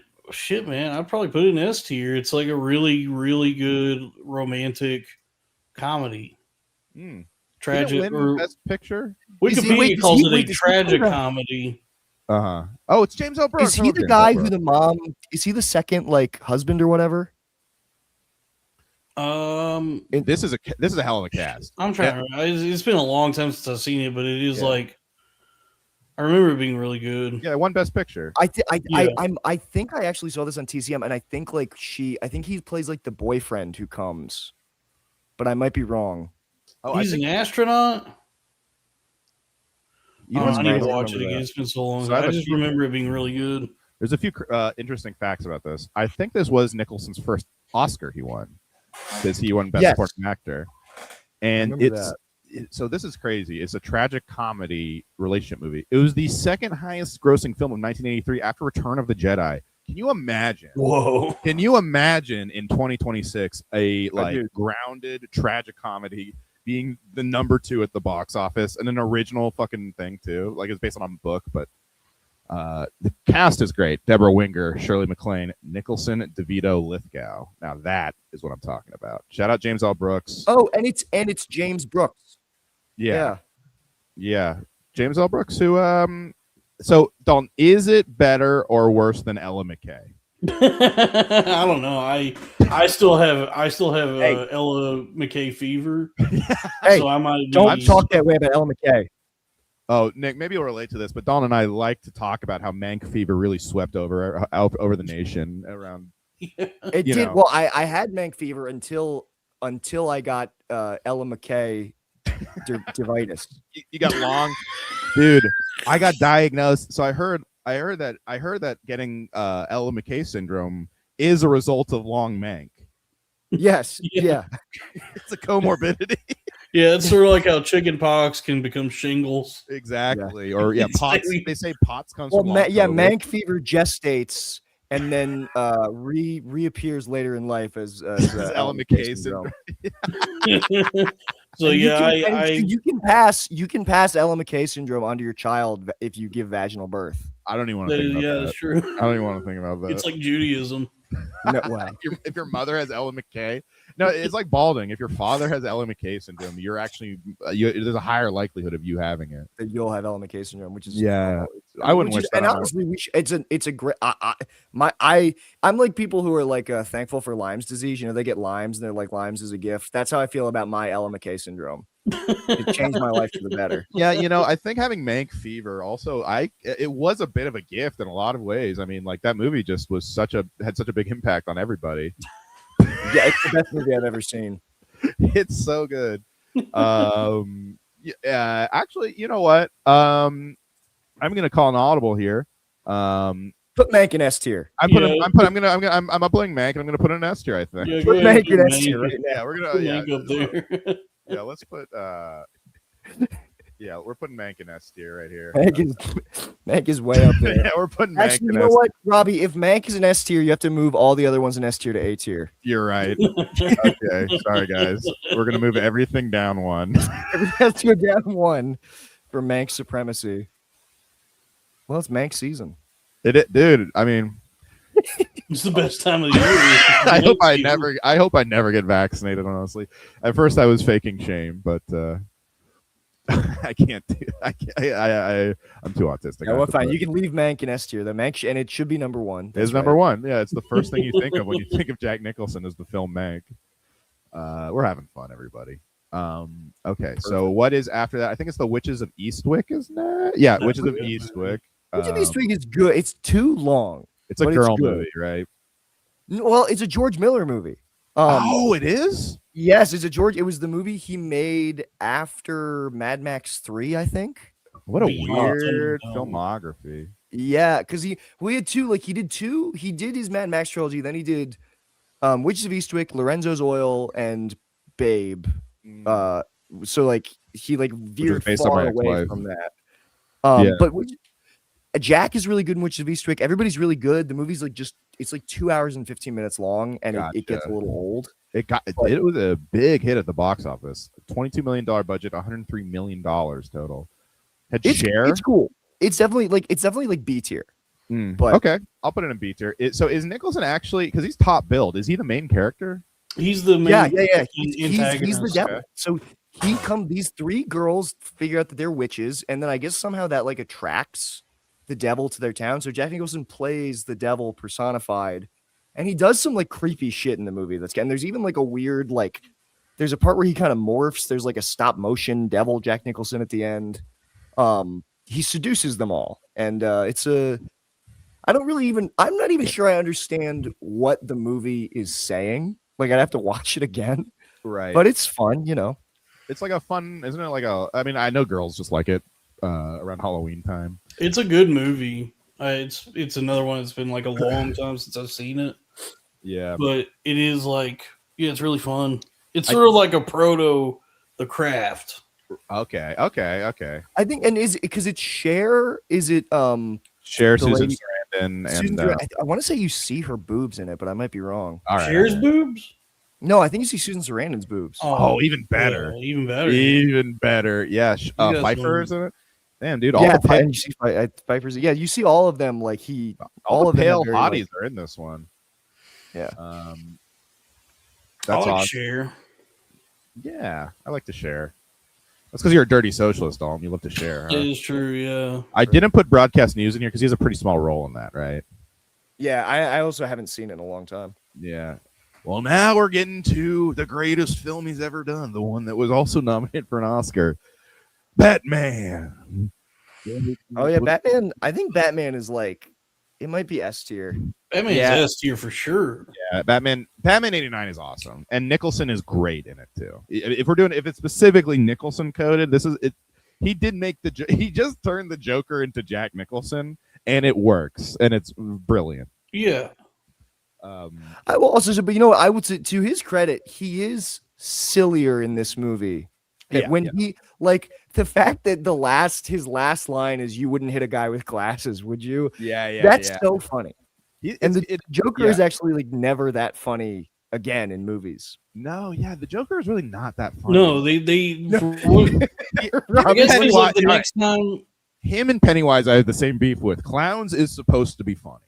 Yes, but well, because the next time we see the Joker, there is a bitter irony to a character named the Joker. I don't even want to think about this. So rarely making me laugh. You know? No, I know he should be called like the Terrifier. He should, which is also about a clown.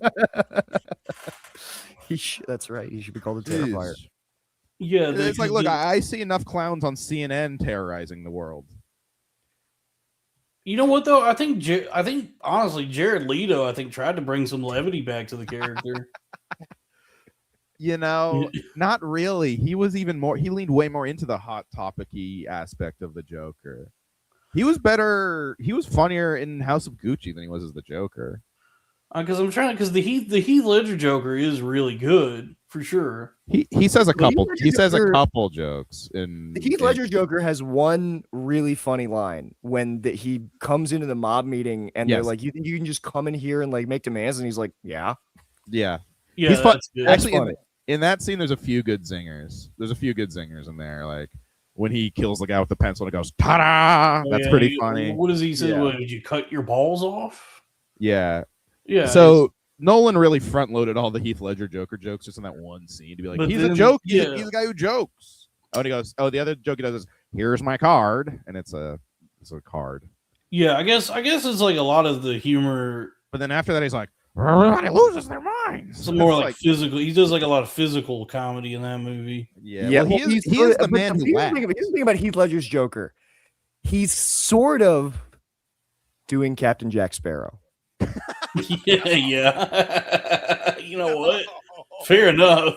Jack Sparrow is not the Joker. No, he kind of is, especially when he's walking away from the hospital. He's pushing the button. That is I see it. I see exactly what you're he's talking mumbling. about. He's stumbling. He's doing things with his hands. It's very Jack Sparrow. Where is the rum gone? But Jack Nicholson's Joker is like you're laughing the whole movie because he's so funny. You're right, Nick. I didn't think he might be the funniest Joker besides. He's funniest Joker besides Cesar Romero. Cesar Romero was very fun. Yeah, I think the Jack Nicholson might have Joker actually done the best job at in the films. He might have done the best job at splitting the difference of funny and scary. Right? I mean, I still think. Who are the other Jokers? Heath Ledger. You got Joaquin. You got Joaquin has one really funny scene, but the whole thing with Joaquin's Joker is that he's not funny. Yeah, that's what's not really the Joker. That's what's kind of brilliant. You laugh at him, you don't laugh with that Joker, because there are a lot of funny parts in that. But no, so there's and Sam Morrill's in it. So I think the very, very first Joker. I can't believe the friggin' Joker couldn't follow me. I think the very, very first Joker, even before Cesar Romero, was Larry Storch. I don't know. Oh, you know who is actually the best Joker is Mark Hamill in the Arkham games is like great at doing the Joker. Those are good, yeah. Yes, but in the animated series he's not that scary, but in the Arkham games he's kind of scary. Yeah, and then there's John DiMaggio in one of the movies. And Under the Red Hood, but I think he's kind of just doing Hamill. Yeah, Hamill really. It's actually kind of crazy how good he is at being the Joker, Mark Hamill. It's like Hamill definitely. He's really not been good at almost anything else, but he's good at being the Joker. Well, Hamill's pretty good in The Life of Chuck. I forgot. You know what? I was so concerned about Ella McKay. I didn't even think about The Life of Chuck. Yeah. What was with all the Stephen King things this year? There was Welcome to Scary. There was The Long Ivy Woke. The Ryan Long Walk. There was so in The Long Walk. Mark Hamill's in The Long Walk, and he's doing his Joker voice. You're like, you can't get away with this. Fuck! There's 2 Mark Hamill Stephen King collabs this year. What is going on? What is going on? Into Joker voice pretty easily in a lot of things. He does it in The Last Jedi. There's moments he slips into Joker because I guess he's just been doing it so long. You mean those Rise of Skywalker? Oh no, The Last Jedi. You're right. Last Jedi. You're right. I'm mixed up. I'm sorry. I haven't watched any of those movies since theaters, so they're bad. It's very vague. I I like that Force Awakens, but yeah, I think the other two are just they're just like dude. Those Where movies the are hell is the two Jakes? Did I forget the two Jakes? Where is the two here it is. Jakes? Jake. Right here. Okay, put that in B tier. Yeah, I like two Jakes. I asked like you forever Two if I Jakes should too. watch it because I was like, I don't know if this is gonna be good. Two Jakes is you have to catch it on TNT. Yeah, I got it. I watched it on Tubi, which is the modern day TNT. I think. Yeah. It's the domain of Bill Simmons. I think they should have called it Two China, Two Town. Okay, I like that too. Or Japantown. It's not like they spent, which is now that's Twitter. It's not. Oh, that's true. Twitter now is Japantown. Wait, Chinatown. Very little time spent and actually no time spent in Chinatown. Really. Well, no, the very end. The very end is. Oh, it's like a Fargo.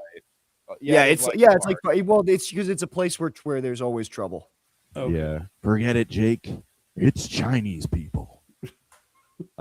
Okay. That's actually why they shot, because they were in China. That's why they shot Faye Dunaway in the eyes, because they saw that she did not have Chinese eyes. Oh my God, no. That's why the end of the movie is that happens.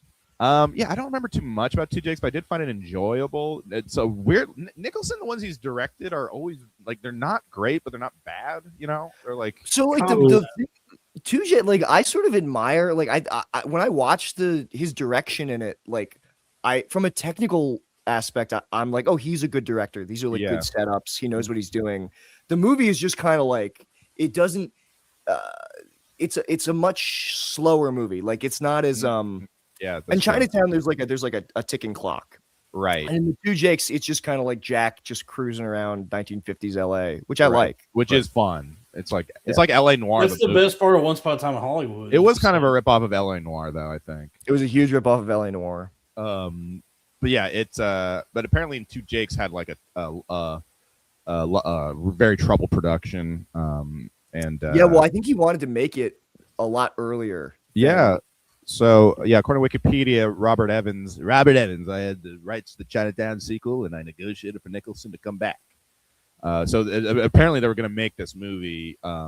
He wrote. So Robert Towne, the screenwriter, wrote the script for Two Jakes in '84 and was going to direct too, but he didn't want Robert Evans to be in it because Evans tried to get himself in the movie. That's so funny. That is amazing. Yeah, so they had Kelly McGillis. Hey, dude, it's me, Kelly McGillis. Dennis Hopper, Pesci, and Keitel all were attached to that movie, and they were about to film it, and they built the sets. But then Towne's lack of confidence in Evans' acting ability exploded into a final argument when Evans objected to having to get a 1940s-style haircut, mostly due to recent plastic surgery scars that would be visible. I mean, Robert Evans is one of the all-time great coked-out LA scumbags. I love him. If nobody's heard it,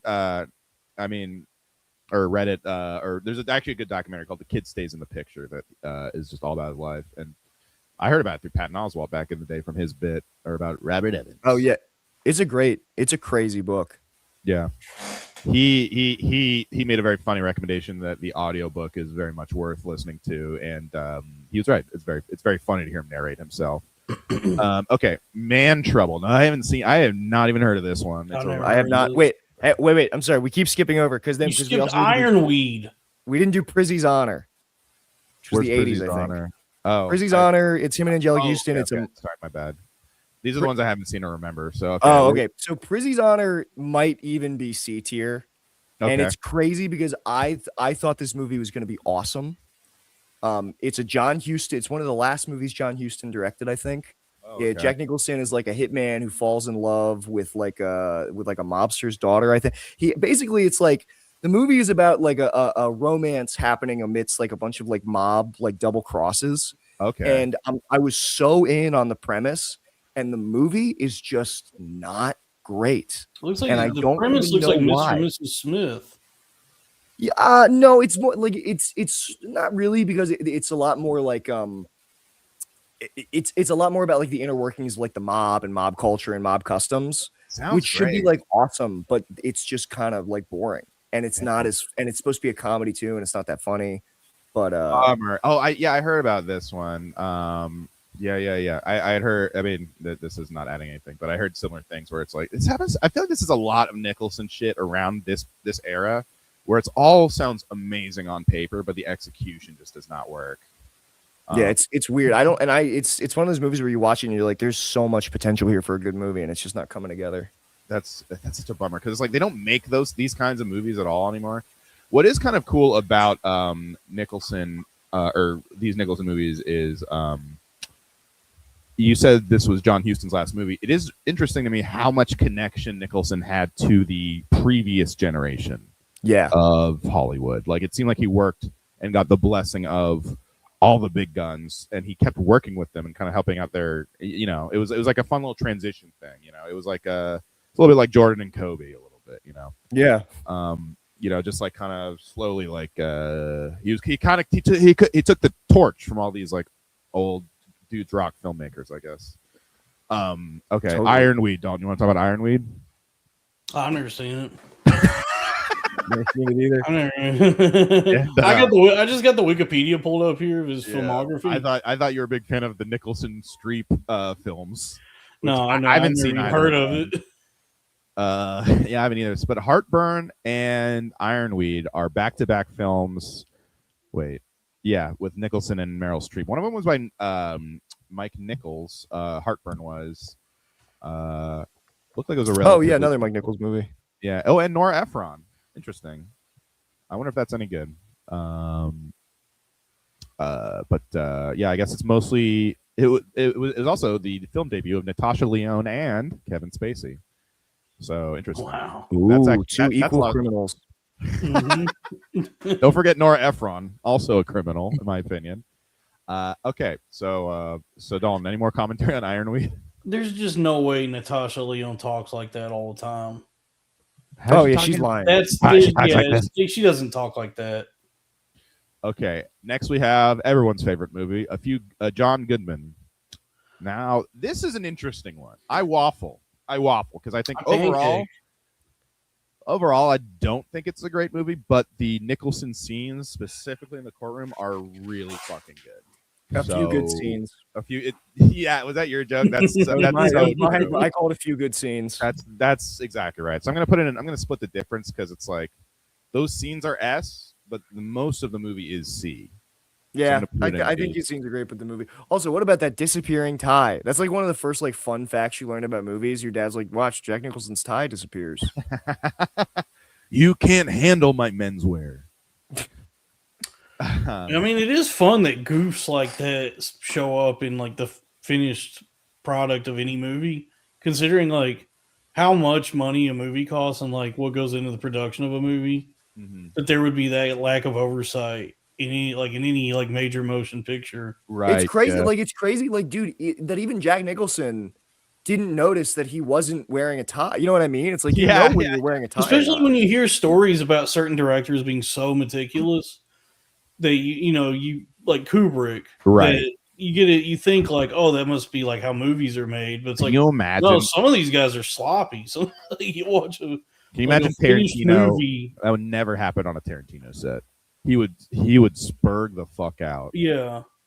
Or like the Scorsese thing with the cigarettes, right? They try to maintain continuity with cigarettes. Yeah. But then and then some movies are made the way I would make a movie, where I just am forgetting shit and it's well, that's why Louis kind of did not parodied, but made good use of the fact where they'd like cut to someone and then they'd just be played by a different actor or something in the next so scene. Funny. Like he would kind of fuck with continuity in a very funny way. Half of the morning to you. Now it's very funny that so Hoffa, I've seen Hoffa. Have you guys seen Hoffa?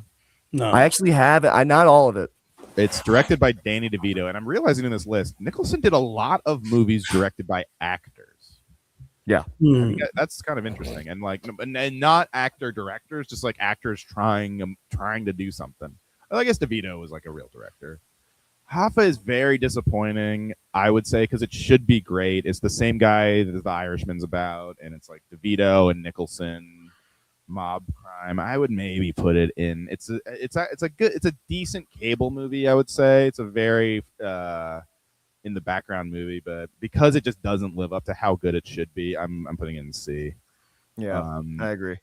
Yeah, it's a bummer because it should be fucking great. I mean, we got The Irishman. Yeah, John C. Reilly's in it. You know, he usually never misses.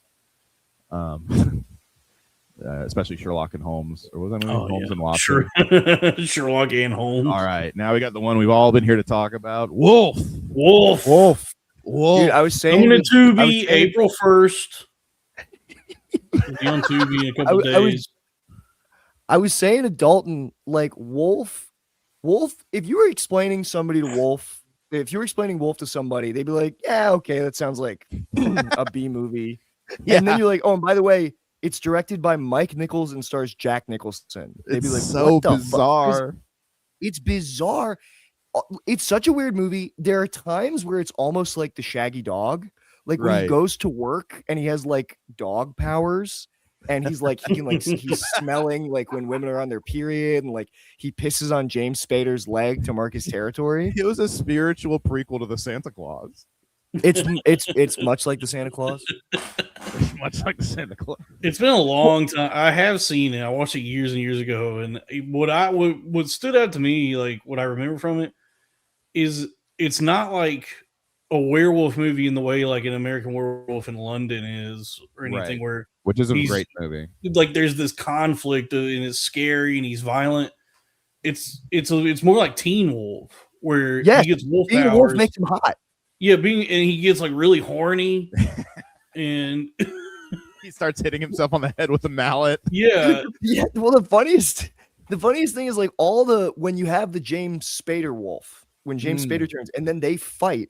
All the fight scenes in the movie are done like House of Flying Daggers. Right. Like they're on strings. It's all slow-mo. They're like flying through the air. They're like jumping at each other. And for some reason, he got fucking Ennio Morricone to do the soundtrack. Yeah.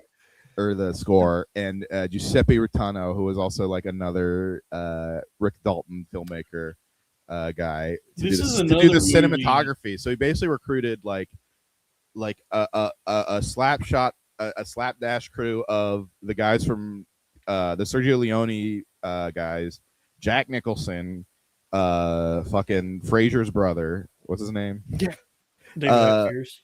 Yeah, David I. Pierce, Christopher Plummer, and they gave him, and it's a horny werewolf romantic horror, and they gave him $70 million to do it, and it was a hit. It made 131. It's a good movie, dude. You know what's funny? It's just the kind of thing that would not happen now. What's funny is it's like becoming relevant again because it's another Jack Nicholson movie that weirdly has worked its way into the short form content algorithm. Right. So there's this scene in the movie where he is, it's like 2 minutes or whatever a TikTok is, where it's he's like dressing down Michelle Pfeiffer's character, just telling her like it is. And he's talking like almost as like the way Manosphere guys talk now is kind of what he's doing, right? And so you're it's a dumb like, bitch, and I'm a wolf. He's like, you're beautiful. The problem is it's like you want guys to like you for other things, but right? You're a fucking bitch. And but the only reason any guy will talk to you is because you're hot, but you're also a bitch, something like that. That's so sick, man. Yeah, I mean, you gotta love it. And he's just this brutal takedown of a Foyd. Well, really, Wolf was the original Top G when you think. Yeah, about dude. It. I've got a Bugatti. Like when he wolfs out, he starts looks maxing. Like they put toupees on Jack Nicholson to give him more hair because his hair starts to grow back. I'm gonna do meth and hit myself in the face with a hammer. It was written by Jim Harrison, who wrote. He Legends disowned of it. the He Fall. ultimately ended up like disowning the script. Oh, really? Yeah, because he stopped doing movies kind of after that. Yes, the movie made him walk away from Hollywood. He was so unhappy with how it turned out. That's so funny.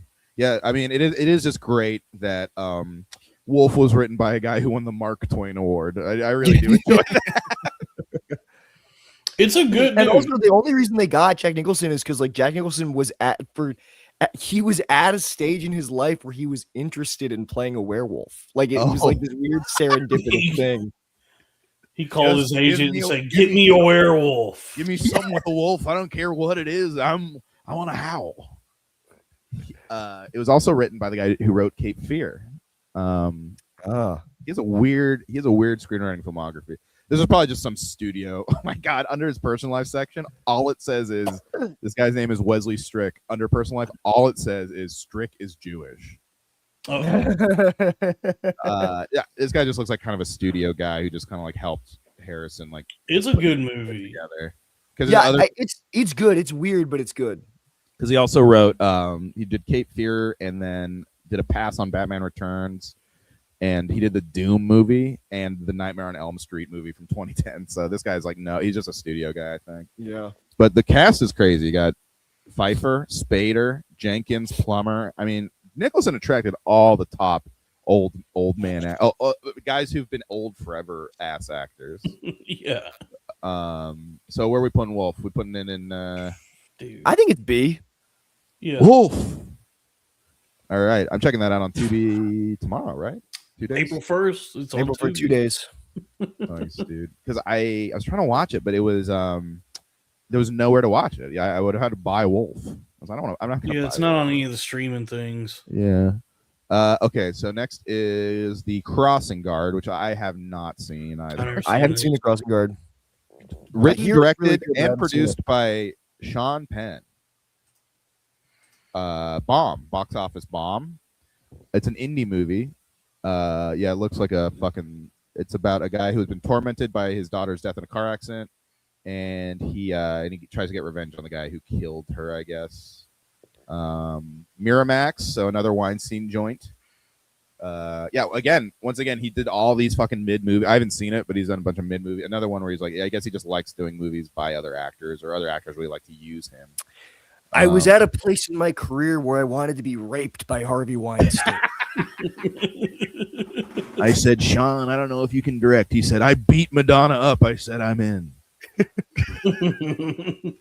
Blood and Wine. Have we seen this? You heard about this? I have not. I have another one I haven't seen.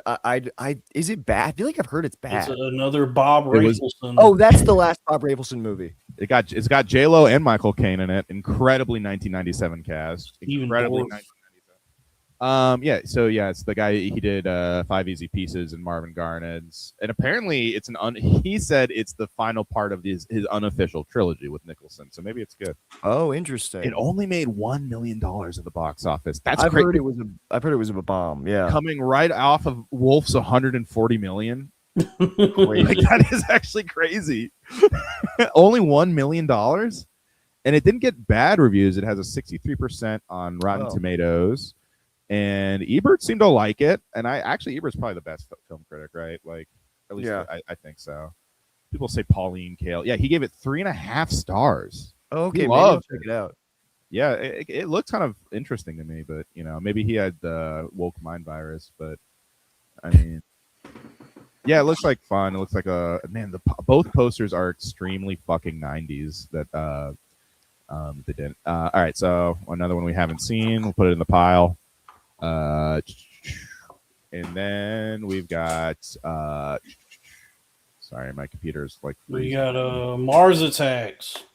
Oh yes, Mars Attacks. He's in Mars Attacks. So I didn't put a ton of supporting roles in it, but I think in Mars Attacks he plays 2 people. He makes a lot with not a lot of pure screen time, and I think Mars Attacks is really fucking good. No, he's in the movie a lot. He plays 2 characters. Oh, okay. He's just credited low, I guess. He's the president and he's the guy in Vegas. He's like, you don't recognize him because he's got like fucking sunglasses. That's right. And, like, That's right. Yeah. Okay. Yeah. He's really good in it. Yeah. I mean, Mars Attacks is. I think it's A. I think it is. I love Mars. I hadn't seen it actually. I watched it like a few years ago for the first time, and I was like, this is awesome. It's really funny. Scary. It's so scary. It's the last Tim Burton movie that feels like Tim Burton. Yeah. He kind of $10 from Johnny. Thank you. Okay, forgot everything I've heard or know, Nick. I need to know more about said dog powers. Go because you're talking about the dog from yes. I mean, just think of like what a dog does, and then Jack Nicholson does it as a human in Wolf. Yeah. It's pretty great. Drew said, "Oh, and 5, Robbie, I can't super chat last chat. Can you read it? I didn't see the last. I'll read it. So this is what he has: Jack Nicholson, and it's Jack Black and blackface playing Jack Nicholson as a black guy, but it's still Jack Nicholson saying black things. I'm so glad you had that right on deck, Dalton. Thank you. Yeah. So. Uh, Oh, by the way, speaking of Jack Black in blackface, I watched half of the new Anaconda last night. yeah, what'd you think? It's not as bad as I thought it was going to be. I heard it's funny. It's like a competent, adventure comedy. Yeah, they don't make action adventure movies or comedy movies. I'm worried about Paul Rudd. Something has happened to everyone involved with Ant-Man and the Wasp, Quantumania. He seems like the light has gone out of his eyes. How about Ant-Man and the Wasp, Quantumania? That probably would have been a better movie. Quantumania really. It's about the day. It's about that fateful day in Times Square. But dude, Paul Rudd. It seems like his soul has been stolen from him. Like the spark that he once had is gone. I don't know what's going on with him, but I thought he was pretty with it in Friendship. Not my favorite movie, but I thought he was like pretty dynamic in it, I guess. Oh yeah, he's funny in that, but I don't know. The Anaconda movie was like, I guess, considering how it's so weird to me that to this day the only guy that made, like, right now it's like they don't make studio comedies that have theatrical releases except for Jack Black, and he's doing a good job. Yeah, I guess considering how scant movie comedies are now, it's like refreshing that one got made like this. But it also is derivative of two other movies that Jack Black is in. Yeah, also. and it's also like, and I love Jack Black dearly. He was like such a big part of my childhood as a fat kid. He was like so inspirational. But it's like, it's crazy that there's no new comedy stars who can headline movies, and even the Glenn old ones. Powell. He's just a fat guy. We need a new fat guy. There's no fat guys on TV besides Shane Gillis and Stavros. Well, I mean, Stavros actually. Stavros is probably going to be. He is the new fat guy. Yeah, he is. Yeah, you know what? It's just going to be Stavros. Dude, you know what? I was thinking about that. It was so funny. Like when he left Cumtown, how everybody was saying like, "What a stupid decision!" Right. And it was actually the smartest thing the best thing he's done for his career. A part of me does root on Stavros a lot because of how everybody was like. When Stav was on the show, they were like, cut Stavros out of the show, fire him. And then he left. He's like, oh, you're going to leave? Well, good. You're not even the funny one on the show anyway. And then, of course, he's wildly successful. He took a chance on himself and he won. Yeah, which never happens. Usually when people bet on themselves, it ends miserably. But Stavros... Sure, but I mean, it's just like, oh, if he was still on Cumtown, that would definitely be holding him back right now.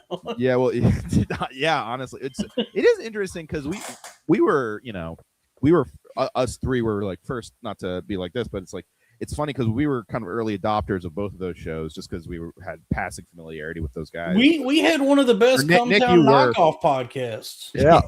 Nick, you were actually friends with them. I was forever ago. Friendly with Nick, so I was a fan as well. But it is so interesting to think about how, like, when those shows came out, I feel like we almost talked about it and listened to it like they were like a secret because it was like so problematic and like. Yeah, but everybody was listening to that. Yeah, it's crazy how, and now it's like they're the biggest stars in the world, Shane and Stavros. It's kind of like if you told me that in 2017, I would have been like, ha, funny joke, ha ha. That's Jim Downey talking. I mean, would you have believed in 2017 that the United States would be at war with Iran? Yes, that's actually one of the things you would have told me in 2017 about now that I would have 100% believed. Yeah, I guess so. That's like that. They've been soft launching that war for like. But hey, look, bro, it just goes to show you that anything can happen at any time, and we just got to keep streaming. Yes, I agree. All right, let's. We're in the home stretch here. As good as it gets is S tier. This is that's S tier. It's S tier. It's the best romantic comedy ever. Now, Nick, it is based on your grandfather. Is that correct? It is. He is so similar to my grandfather in this movie, even down to the fact that they go to Maryland to get crabs at the end. It's. I love this movie so much. It's really good. It's a sneaky, iconic Jack. It's kind of the one people did impressions of, like like when people do the hair back Jack, they're kind of doing him in as good as it gets a little bit. This movie is when I was I was a freshman when I was 14. My dad bought for the family a Shih Tzu because of this movie, and it turns out the dog in this movie is a Brussels. But the dog that I grew up with, who died Gizmo? last year, the beloved family dog Gizmo, Rest in peace, Gizmo. was brought into my family because Gizmo's my so dad sweet thought the looking. dog in this movie was a Shih Tzu. That's so funny. That's Gizmo is he looks so happy, go lucky, and very stupid because his tongue was always out. Yeah. Rest in peace, Gizmo. Super chat us. We're raising money for Gizmo right now. Look, if I'm being honest with you, Gizmo should have been euthanized like 2 or 3 years before he died. No, don't say that. His life was extended far beyond its like he natural. seemed like he was having a good time. No, dude. That dog was miserable for like at least 2 years straight. He was. You're saying his life wasn't as good as it. No, dude, that dog was like forced to stay alive and just like suffered every day. He was just every waking moment for 2 years until another dog finally said, "Enough."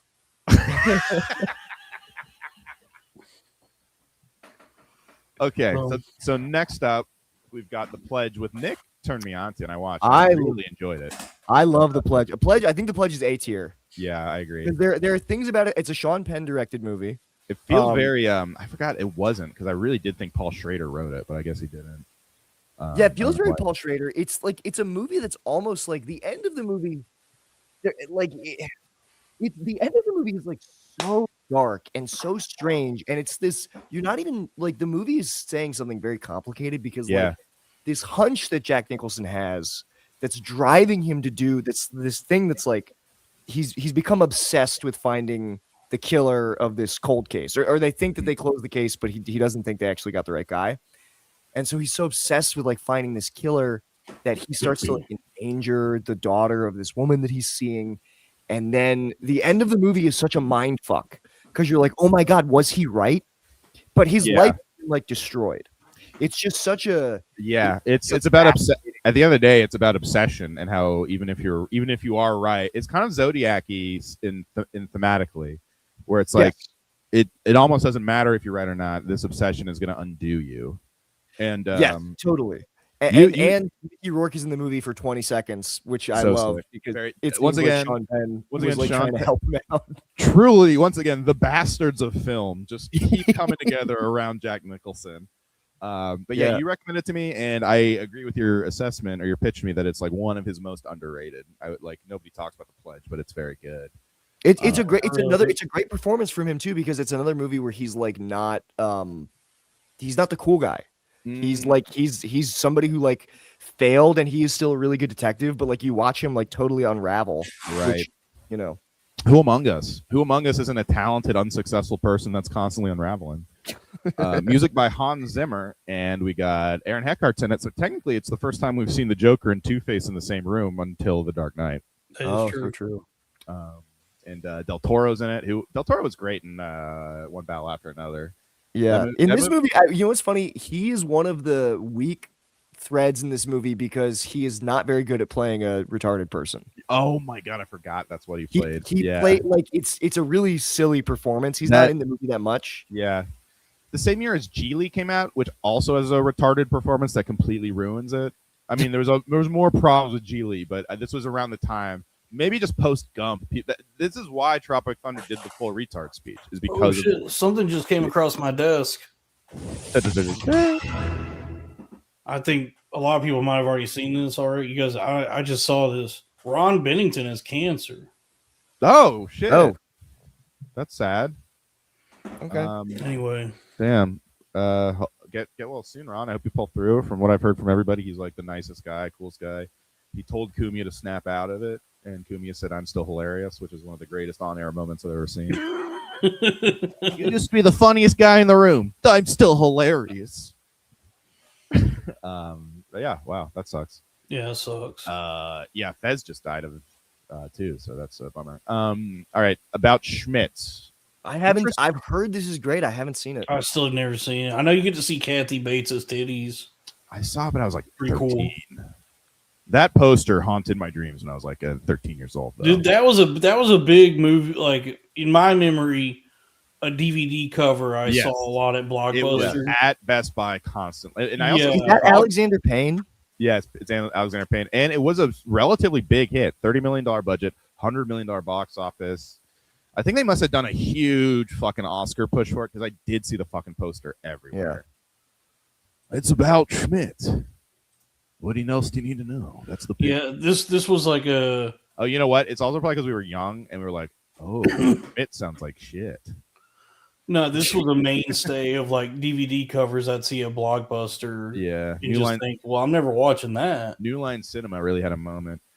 Yeah, we're getting to the tail end here. It's kind of crazy. He was in so many movies. Then he really slowed down in the 90s and the aughts. It's kind of interesting that he got so much more. Like he did like fucking shit ton of movies in the 70s and the 80s. And then in the aughts, he really only did 1, 2, 3, 4, 5. He only did 6 movies in the entire aughts and 1 movie in the 2010s. And he hasn't been in. I mean, he's got old. I mean, he's getting older, and it's like he's made more than enough money to. Yeah, but sometimes old guys stop giving a fuck and just aren't anything. But he kind of actually got. Oh yeah, like De Niro. He gets selective. Or Bruce Willis, Pacino, all these guys. He's actually one of the only. I feel like he's actually one of the only guys that really like. He must have been more concerned with his legacy and was just like. I think he just enjoys doing nothing. Oh, he likes going to Lakers games and just hanging out in a pool. Yeah, I think he just really relishes like just getting to hang out. Well, that sounds delicious. Relish is good. Okay, up next we got a little thing called anger management. I do not like this movie. It's unfortunately less than the sum of it. Sandler and Nicholson. I would want to say it's the greatest film ever made, but it's not. No.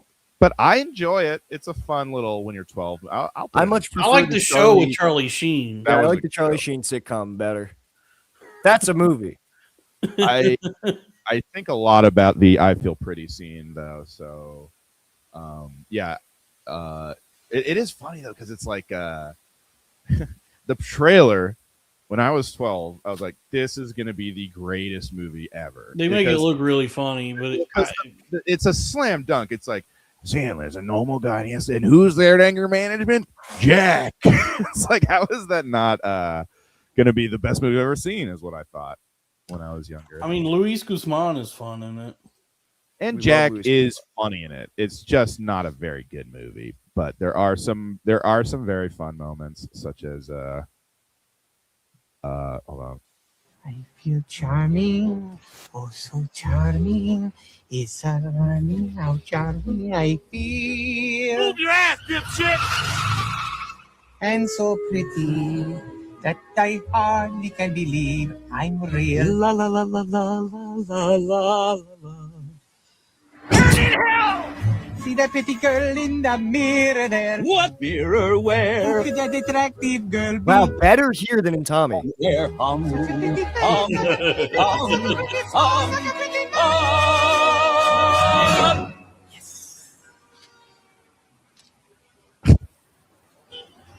feel stunning. You feel stunning And entrancing. You like running and dancing for joy.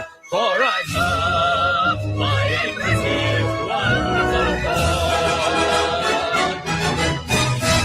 Yeah, it's a fun little scene there. That's So much really better than dangerous and Tommy. irresponsible to just stop the car right there.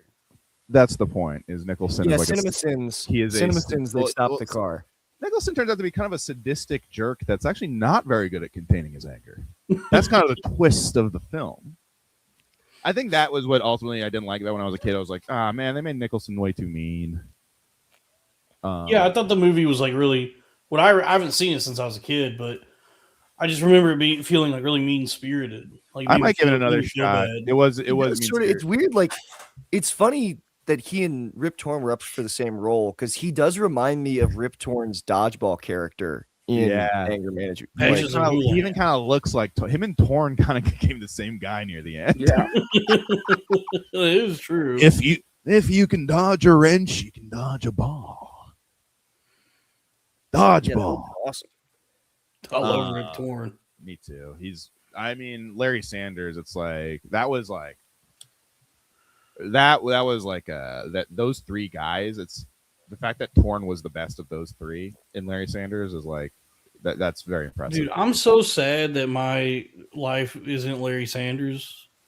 Me too. Or even Jeremy. Every day I wake up and I'm like, every day that I'm not working on a late night talk show, I'm sad. Yeah, dude. And I would, dude. You know what I loved about Larry Sanders? I wanted. He got like a massage every day. I'm like, damn, that really. If I had like infinite wealth, that's what I would do. I'd get a massage every day. That sounds great. I mean, that is like the thing. I remember watching that show and just thinking, like, man, I want to work in this business so bad. Yeah, me too. And it makes me so sad that I am not. Well, it's like those jobs don't even exist anymore, though. Like that is true. I mean, they well, this there's this is the new late night. What we're doing. Yeah, I've heard, but there's still writers' rooms. It's just they're I don't know. I never understood when people would talk to me about like writing packets and like trying to do all that, just like get into those jobs.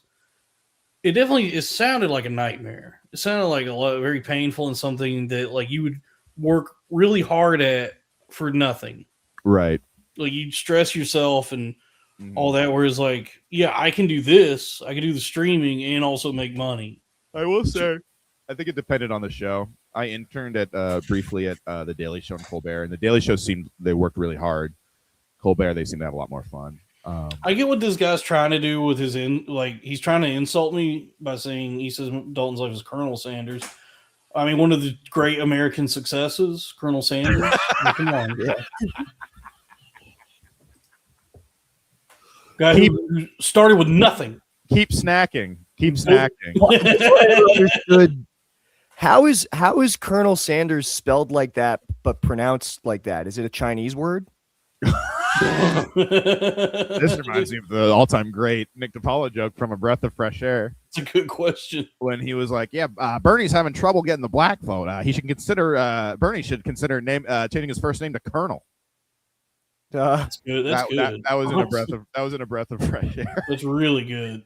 Which, by the way, does close with my favorite. The funniest joke in A Breath of Fresh Air is the very end during the thank yous. The last thank you is, and finally, thank you to President Donald J. Trump, the real breath of fresh air. Oh my God. Dude, you gotta watch.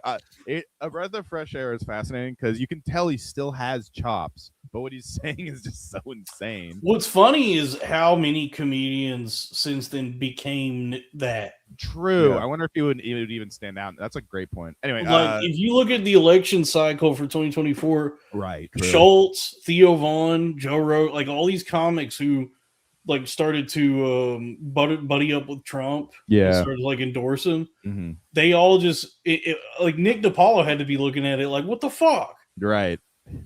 Like I was on the tip of this before anybody. I was doing racist YouTube stand-ups. Now everybody's doing racist YouTube stand-ups. They get to interview Trump. I dedicated a whole special to him. Yeah. Fucking why'd Tony Hinchcliffe get to do a fucking Madison Square Garden? Okay, something's gotta give. We're in the home stretch. He only has 3 movies left. This is a good one.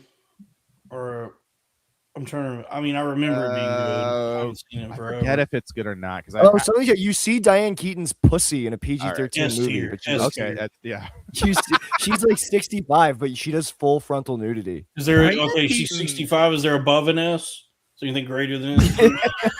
Yeah, it is a PG-13 movie with a very brief full frontal shot, and it's played for comedy because she like walks out naked and she's like and she drops her towel. And you see everything. There's nothing inherently deplorable about a woman's naked body. Diane Keaton also hot till the day she died. Honestly, she was she kept in shape. She looked great. I love her. Let's go. I love her because she's cemetery. See if it's still. I love her because I'm in love with Annie Hall, and Annie Hall is real, and she is Diane Keaton. So that's why I love her. The bucket list.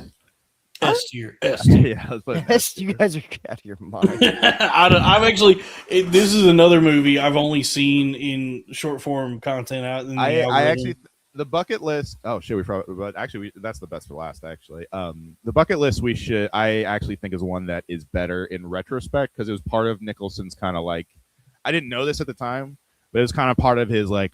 All right, goodbye everybody. This and The Departed are kind of his 1-2. Bye, and it's also it's a little schmaltzy. It's very schmaltzy, actually. It's not a very popular kind of movie that would be made anymore. But it is, it's a Rob Reiner was good at emotional manipulation when he was at his peak. Yes, he was, and Nick Reiner will tell you about that. And it's one it's a good plain movie that's better in retrospect. It's an easy watch, and it invented the term the bucket list. So it does. That's what they say. I don't know if that's true. It's true. I did double check this. It just seems like something that would have already been around before then. Okay, so let's talk about. It seems like it, but it wasn't. Isn't that interesting? The Departed. All right. That's S tier, obviously. That's S tier Jack roll. Honestly, I'm gonna put I think it's like because he's really like a co-writer on that movie. Yes, yes. You said the funniest thing. I think it was a while ago, but you were like, "I love how every scene in every." It's like because I always was like, I feel like Jack Nicholson wrote all of his scenes in like he wrote all of his own scenes and his own dialogue, and you said something similar that was like. Every choice that Nicholson made, it feels like you want a war. Like hell yes, they let him wear like a leopard print fucking yes, like bathrobe or something. I remember when well, it's literally like he is like coming Black Hole Sun for 2 hours. We covered Wolf maybe more than any other. Yeah, Wolf. Spent more time on Wolf than pretty much any of them. But thank you for the because he does stuff in The Departed that is even for Marty, it doesn't feel like a Marty movie. Like it's not choices that Marty would make, but it's like, dildo. You just feel like Jack Nicholson walked into set with a hand, with like a severed hand prop, right? And he was like, "I'm gonna do this scene with the hand," and everybody would be like, "Okay, you know." Yeah, I thought when I was Jack, a kid, don't you think it's a little cartoonish if you're a Boston guy who's waving a lobster claw around? I don't care, Marty. This is what he'd do.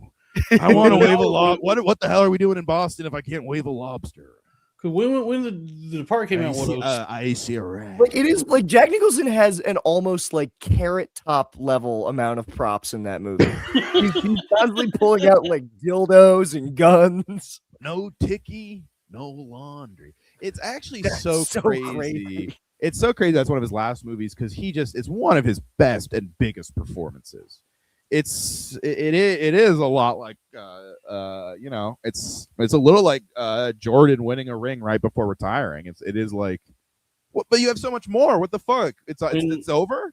Because that movie came out in 2006, so I would have been. And I guess, and you know what? And that would make how do you know him coming back on the Wizards? Like, nah, you should have just left on the bucket list and Departed. I haven't seen it, but this is his last film that he made. It's James L. Brooks's. Oh. Also Paul Rudd's in it, Owen Wilson. But yeah, that's his last appearance in 2010.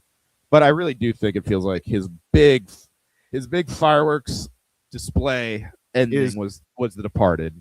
There's a really annoying criticism of that movie that has become popular, I think, because of Cumtown, which is that also there's a bunch of like interesting critiques of the movie that think that like Matt Damon's character might be like closeted. I've seen that, really interesting reads.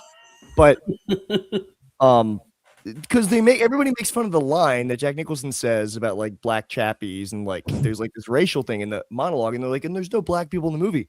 Yes, there is. Like Anthony Anderson is a main character in this movie who experiences racism. Yes, he's betrayed at the end, right? Like yeah. He's like, so I'll get you out of here. Yeah, and then right. It's a funny criticism that is from a it's somebody misremembering the movie. Yeah, and it's also like, yeah, he's playing a Boston guy who grew up in the past Boston, who's a criminal. He might be racist. Like he might be a little.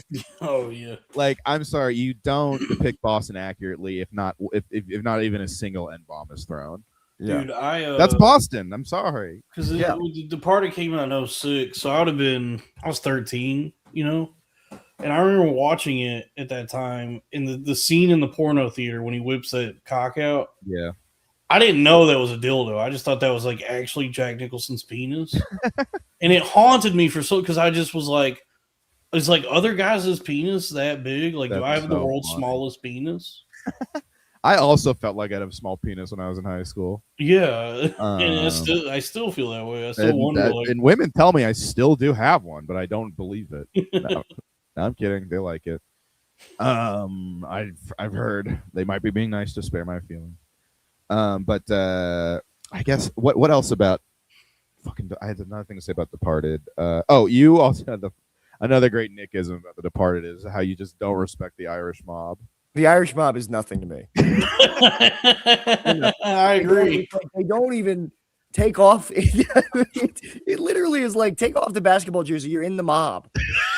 We have a little decorum. It's like they don't even talk nice. They don't kiss each other. Nothing. They're just in a bar doing, smoking and being shitty. Yeah, if anyone was wearing a Larry Bird jersey in Goodfellas, Pesci would have shot him right there. The Irish Mob is nothing to me. I have no respect for the Irish Mob. They have no class, no decorum, no traditions. They're just a bunch of brutes. That is, you know what? That is like the distinction between them and the Italian mafia is just much more tacky. There's so much more romance, even in the Irishman, about the Italian mob. Yes. Whereas Scorsese filming the Irish mob in The Departed, I think much like Nick, he has no respect for them because it's just in like dive bars. It's just like people. That's why I'm never gonna watch it. This Peaky Blinders shit. It's like you're not gonna convince me that the Irish mob at any point was anything to be respected. Dude, this is classic. I've been saying for a long time that the Irish control Hollywood. And this is more propaganda on their Peaky Blinders. That's why they killed Marty, or they didn't give him the Oscar, was because he didn't depict the Irish mob in a flattering light. They were like, even in The Irishman, it's like the point is that like De Niro's character is like practically non-verbally retarded. And he's so stupid he's gonna kill his best friend. That's right. He is just like he is like Lenny of Mice and Men, but he's just Irish. That's so funny. He's an Irish guy from Philly, like the worst kind of guy. $5 says it's the movie Jack starring Robin Williams. Yes, it is. Yes, that's a Jack Nicholson biopic. And it was also, and that's why for the genie in Aladdin also does do a Jack Nicholson impression, which I did not understand when I was a child. I did not understand what he was doing, but I did think it was funny. And I think the genie from Aladdin might also put his hair back. Now, I think he does do that. He does, yeah. He has the glasses. I know he has the sunglasses in it. No, he has like a widow's peak too. Yeah. He has balding hair in the glasses. But that's so funny that in Aladdin the fucking genie is doing Ed Sullivan and Jack Nicholson impressions. Like when I was a kid. But when I was a kid, I was like, "This is fucking hilarious." Robin Williams was just torturing those animators. As he's doing his free association improv, they have to figure out how to draw this shit. Like, why would the genie do? Why would a genie in old Arabia do Jack? Like, who is that landing with the Nicholson impression? Yeah. It also suggests that the genie has some sort of doesn't exist in time the same way we do. Yeah, it suggests that he went to specifically when Robin Williams was starting doing stand-up and got some impressions and went back to Arabia and like waited to unleash him. Which I guess George Miller does kind of elucidate in what's the 3,000 Years of Longing? The genies are beings of electromagnetism that kind of the space they inhabit is different from ours. Yeah. So it could be. Here's the deed. Oh wait, hold on. Even in like ancient Saudi Arabia or whatever land is, that genie would have like knowledge of Jack Nicholson. Apparently, black people all thought Aladdin was Mexican, which is that's a funny thing I did not know. But all right, Sparky, here's the deal. If you want to court the little lady, you gotta be a straight shooter. Do you got it? What? Tell her the truth. No way. A party? Yes. No. Yes. No parties. Mom said you couldn't have one because you were a poor card. Mom's not gonna be home for 4 hours. Prepare yourself for the Wild Kingdom. Oh, man. Rest in peace. Rest in peace. Why do those characters? If I was Jack Nicholson, I would. Why do those characters do Nicholson impressions? Like, why did he do a Jack Nicholson impression for children? Like in the context of his Doubtfire. Oh man, that rocks. There was like so many times. I guess Aladdin had the proper response to a Jack Nicholson impression, which was what? There was a lot of That times raises with the question: was the genie doing bits for himself? yes, Okay, I the guess I same respect as Robin Williams. and Ace Ventura. Because there was like so much of Robin Williams that I thought was like over the years I would see him and stuff and on talk shows and I'd be like, man, he's like trying too hard. Like it feels like he's right. You know, yeah, he's doing this just for himself, or he's nervous, or like I don't know what. There's nothing wrong with trying too hard on a talk show or podcast. I don't know. I just like. He just, you know, as someone with that same impulse, that's how he's funny. That's just how he just has the pressure and he wants to perform and he goes big because that's how he's funny. Look, I'm not going to sit here and say he's not funny, but there was just a lot of times I thought he was overbearing. I get why people were turned off by it. And a lot of people, I mean, but I just understand where that comes from and why he does it. He's just like, I just want to kill every second. He's trying. He's a fucking people pleaser. So he's just trying. He's just trying to make people laugh. He also wanted to kill every Robin Williams, and he did. I guess he did take every one of them out. Mm-hmm. Yeah. Okay, so all right, so D tier we have a safe place. C tier we have the one. Man, I can't even read the Hoffa. Fucking Prizzy's Honor. Yeah, Prizzy's Honor. The last Tycoon. Hang 'em High. B tier we got Anger Management. Wolf. A Few Good Men. The Two Jakes. 5 Easy Pieces. The King of Marvin Gardens. And The Postman Always Ring. All these titles are actually fucking great. Everything about the Nicholson, like he marketed his movies pretty well. They all look great on paper. In A tier, we got The Bucket List, The Pledge, Mars Attacks, The Witches of Eastwick, Easy Rider, and The Last Detail. And in S tier, we have, this is actually a solid S tier, I think. We have as good as it gets, The Batman, Terms of Endearment, Reds, The Shining, One Flew Over the Cuckoo's Nest, Chinatown, Something's Gotta Give, Mank, and The Departed. I think we did it, guys. And also, I want to watch this one. Actually, we didn't talk about. He did a movie with Michelangelo Antonioni. I haven't seen that, but yeah, all these look pretty good too. I mean, I don't know if they are, but yeah. So, any closing thoughts on Jack Nicholson? What if he dies right after this? Oh, that'll be good for views. Have you seen him at the Lakers games? I can't believe he is still alive. He's looking really haggard. I heard he was like, I thought he was like had dementia, but apparently not. Nah, it's Bruce Willis. No. But they were saying there was like a rumor that Jack Nicholson was hiding because like he wasn't mentally well anymore. Oh, well, I mean, he's almost 90. Yeah. Yeah, I think he just is like hella retired. Man, he looks so cool in some of those 70s Lakers. Like he's been courtside of the Lakers. He is like the Spike Lee of LA kind of. We've all been saying it. That Jack Nicholson is the Spike Lee of Los Angeles. Honestly, kind of. I don't know. Hold on. Look at this fucking. Let me pull this up. Jamie, pull that up. Shit. Yeah. Look at this. Oh wow. He was so like back in the day, back during their like peak. Oh, the 80s. I'm sorry, not the 70s. My bad. Yeah, but. Did you see when they panned him at the Lakers game? He just gives like a thumbs up, and he just looks old as fuck. Oh yeah.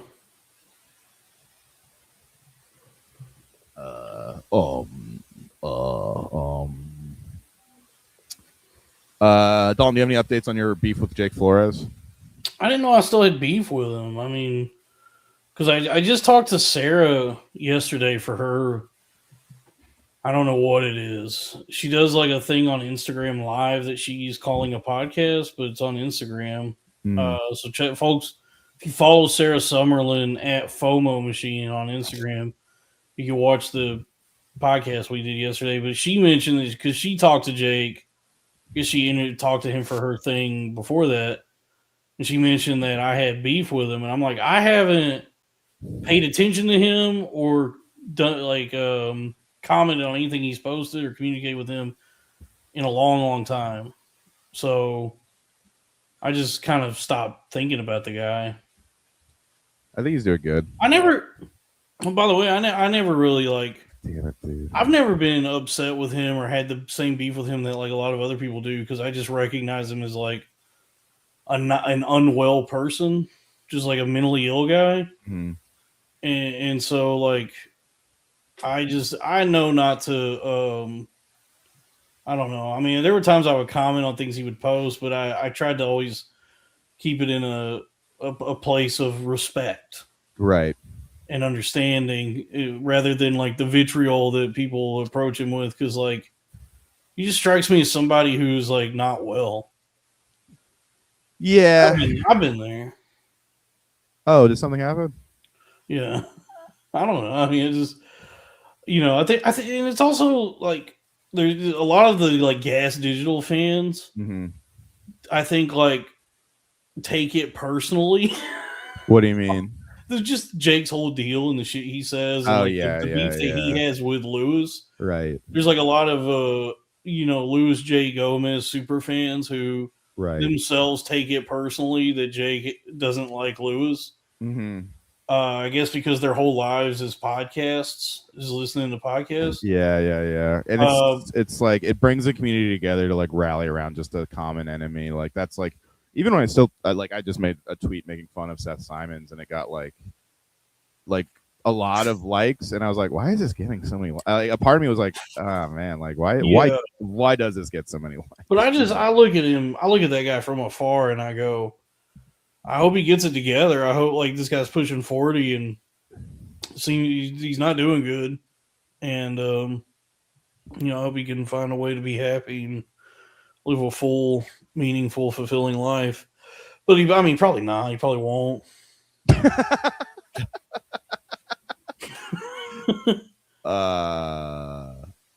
that's the danger. That's the trap of getting too into like socialism or whatever he's into. Is like you just neglect everything else because you think you're part of something bigger. Or you think you're gonna be a part of the revolution, and then the revolution never comes, and you're like 50 and working as a barback.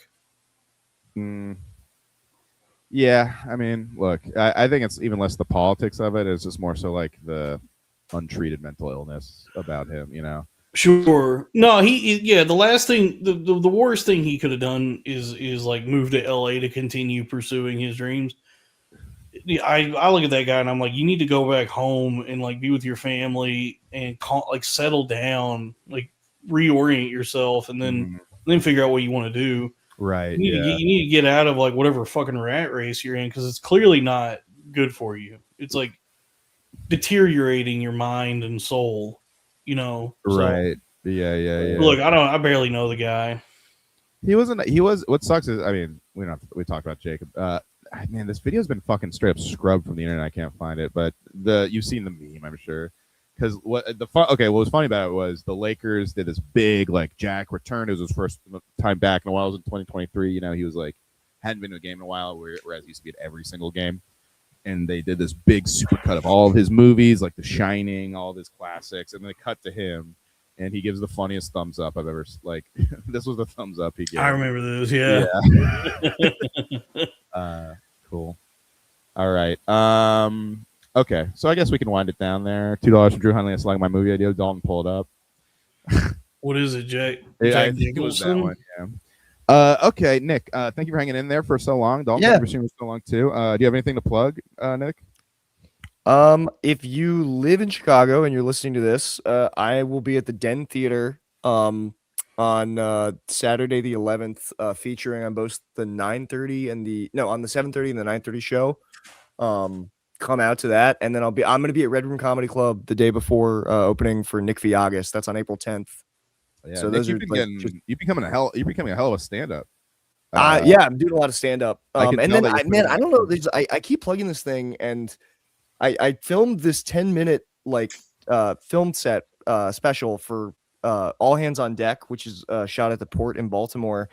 And they've been editing it it was supposed to come out last month. They're still editing it because I think they're editing like a Netflix special. Okay. But if you follow me on Instagram, it'll be on there. I didn't know you did that. It goes up. That's cool. How'd it go? Was it good? I was happy with it. But it's one of those things where I was happy with it in the moment, and now it's been so long. I'm like, oh man, when I watch it back, am I going to hate it? Yeah, because you probably improved, but maybe it's good. I mean, maybe it's still good. No, I have, because there's already like the jokes in it. I'm like, I do them different now, so I'm like frustrated that they've been recorded. But it was really nice, and I'm happy to have it out there. Worst case, you got some good clips out of that probably. His last name is Oldershaw, Drew. Nick Oldershaw. So follow him on everything. Thanks, guys. Yeah. Dalton, anything? Well, folks, be sure to check out the show that me and Robbie do. It's live every Thursday, and it's called The Arena of Ideas. YouTube.com/@Arena of Ideas, live every Thursday. And then there's a Patreon for that channel. It's patreon.com/The Arena of Ideas. And then there's my personal YouTube channel that I do stuff on, Corn Fed with Dalton Pruitt. There's a Patreon for that as well. And then please buy some merchandise at bpnmart.com. That's B as in billionaire, P as in podcast, N as in network. It's a Billionaire Podcast Network store, bpnmart.com. We got shirts, stickers, magnets, mouse pads. We sell the best merch on the internet, and we need your support. I don't know, because I don't know about Robbie, but I'm unemployable. And so buy a shirt, please. Yes, please, bpnmart.com. And everyone, I was just on Zach Amico, not Crack Amico, Zach Amico's Morning Zoo. It's on YouTube now. Everybody go watch it, leave a nice comment so they'll have me back. Maybe call me back up to the big leagues, the Real Ass Podcast. I haven't thought about any Real Ass dudes in fucking forever. So I was late to that, so I need all the goodwill I can get from all that stuff. At Robbie Goodwin. And thank you everyone for tuning in and super chatting. All right. Good night, everybody. Have yourself a merry little Christmas.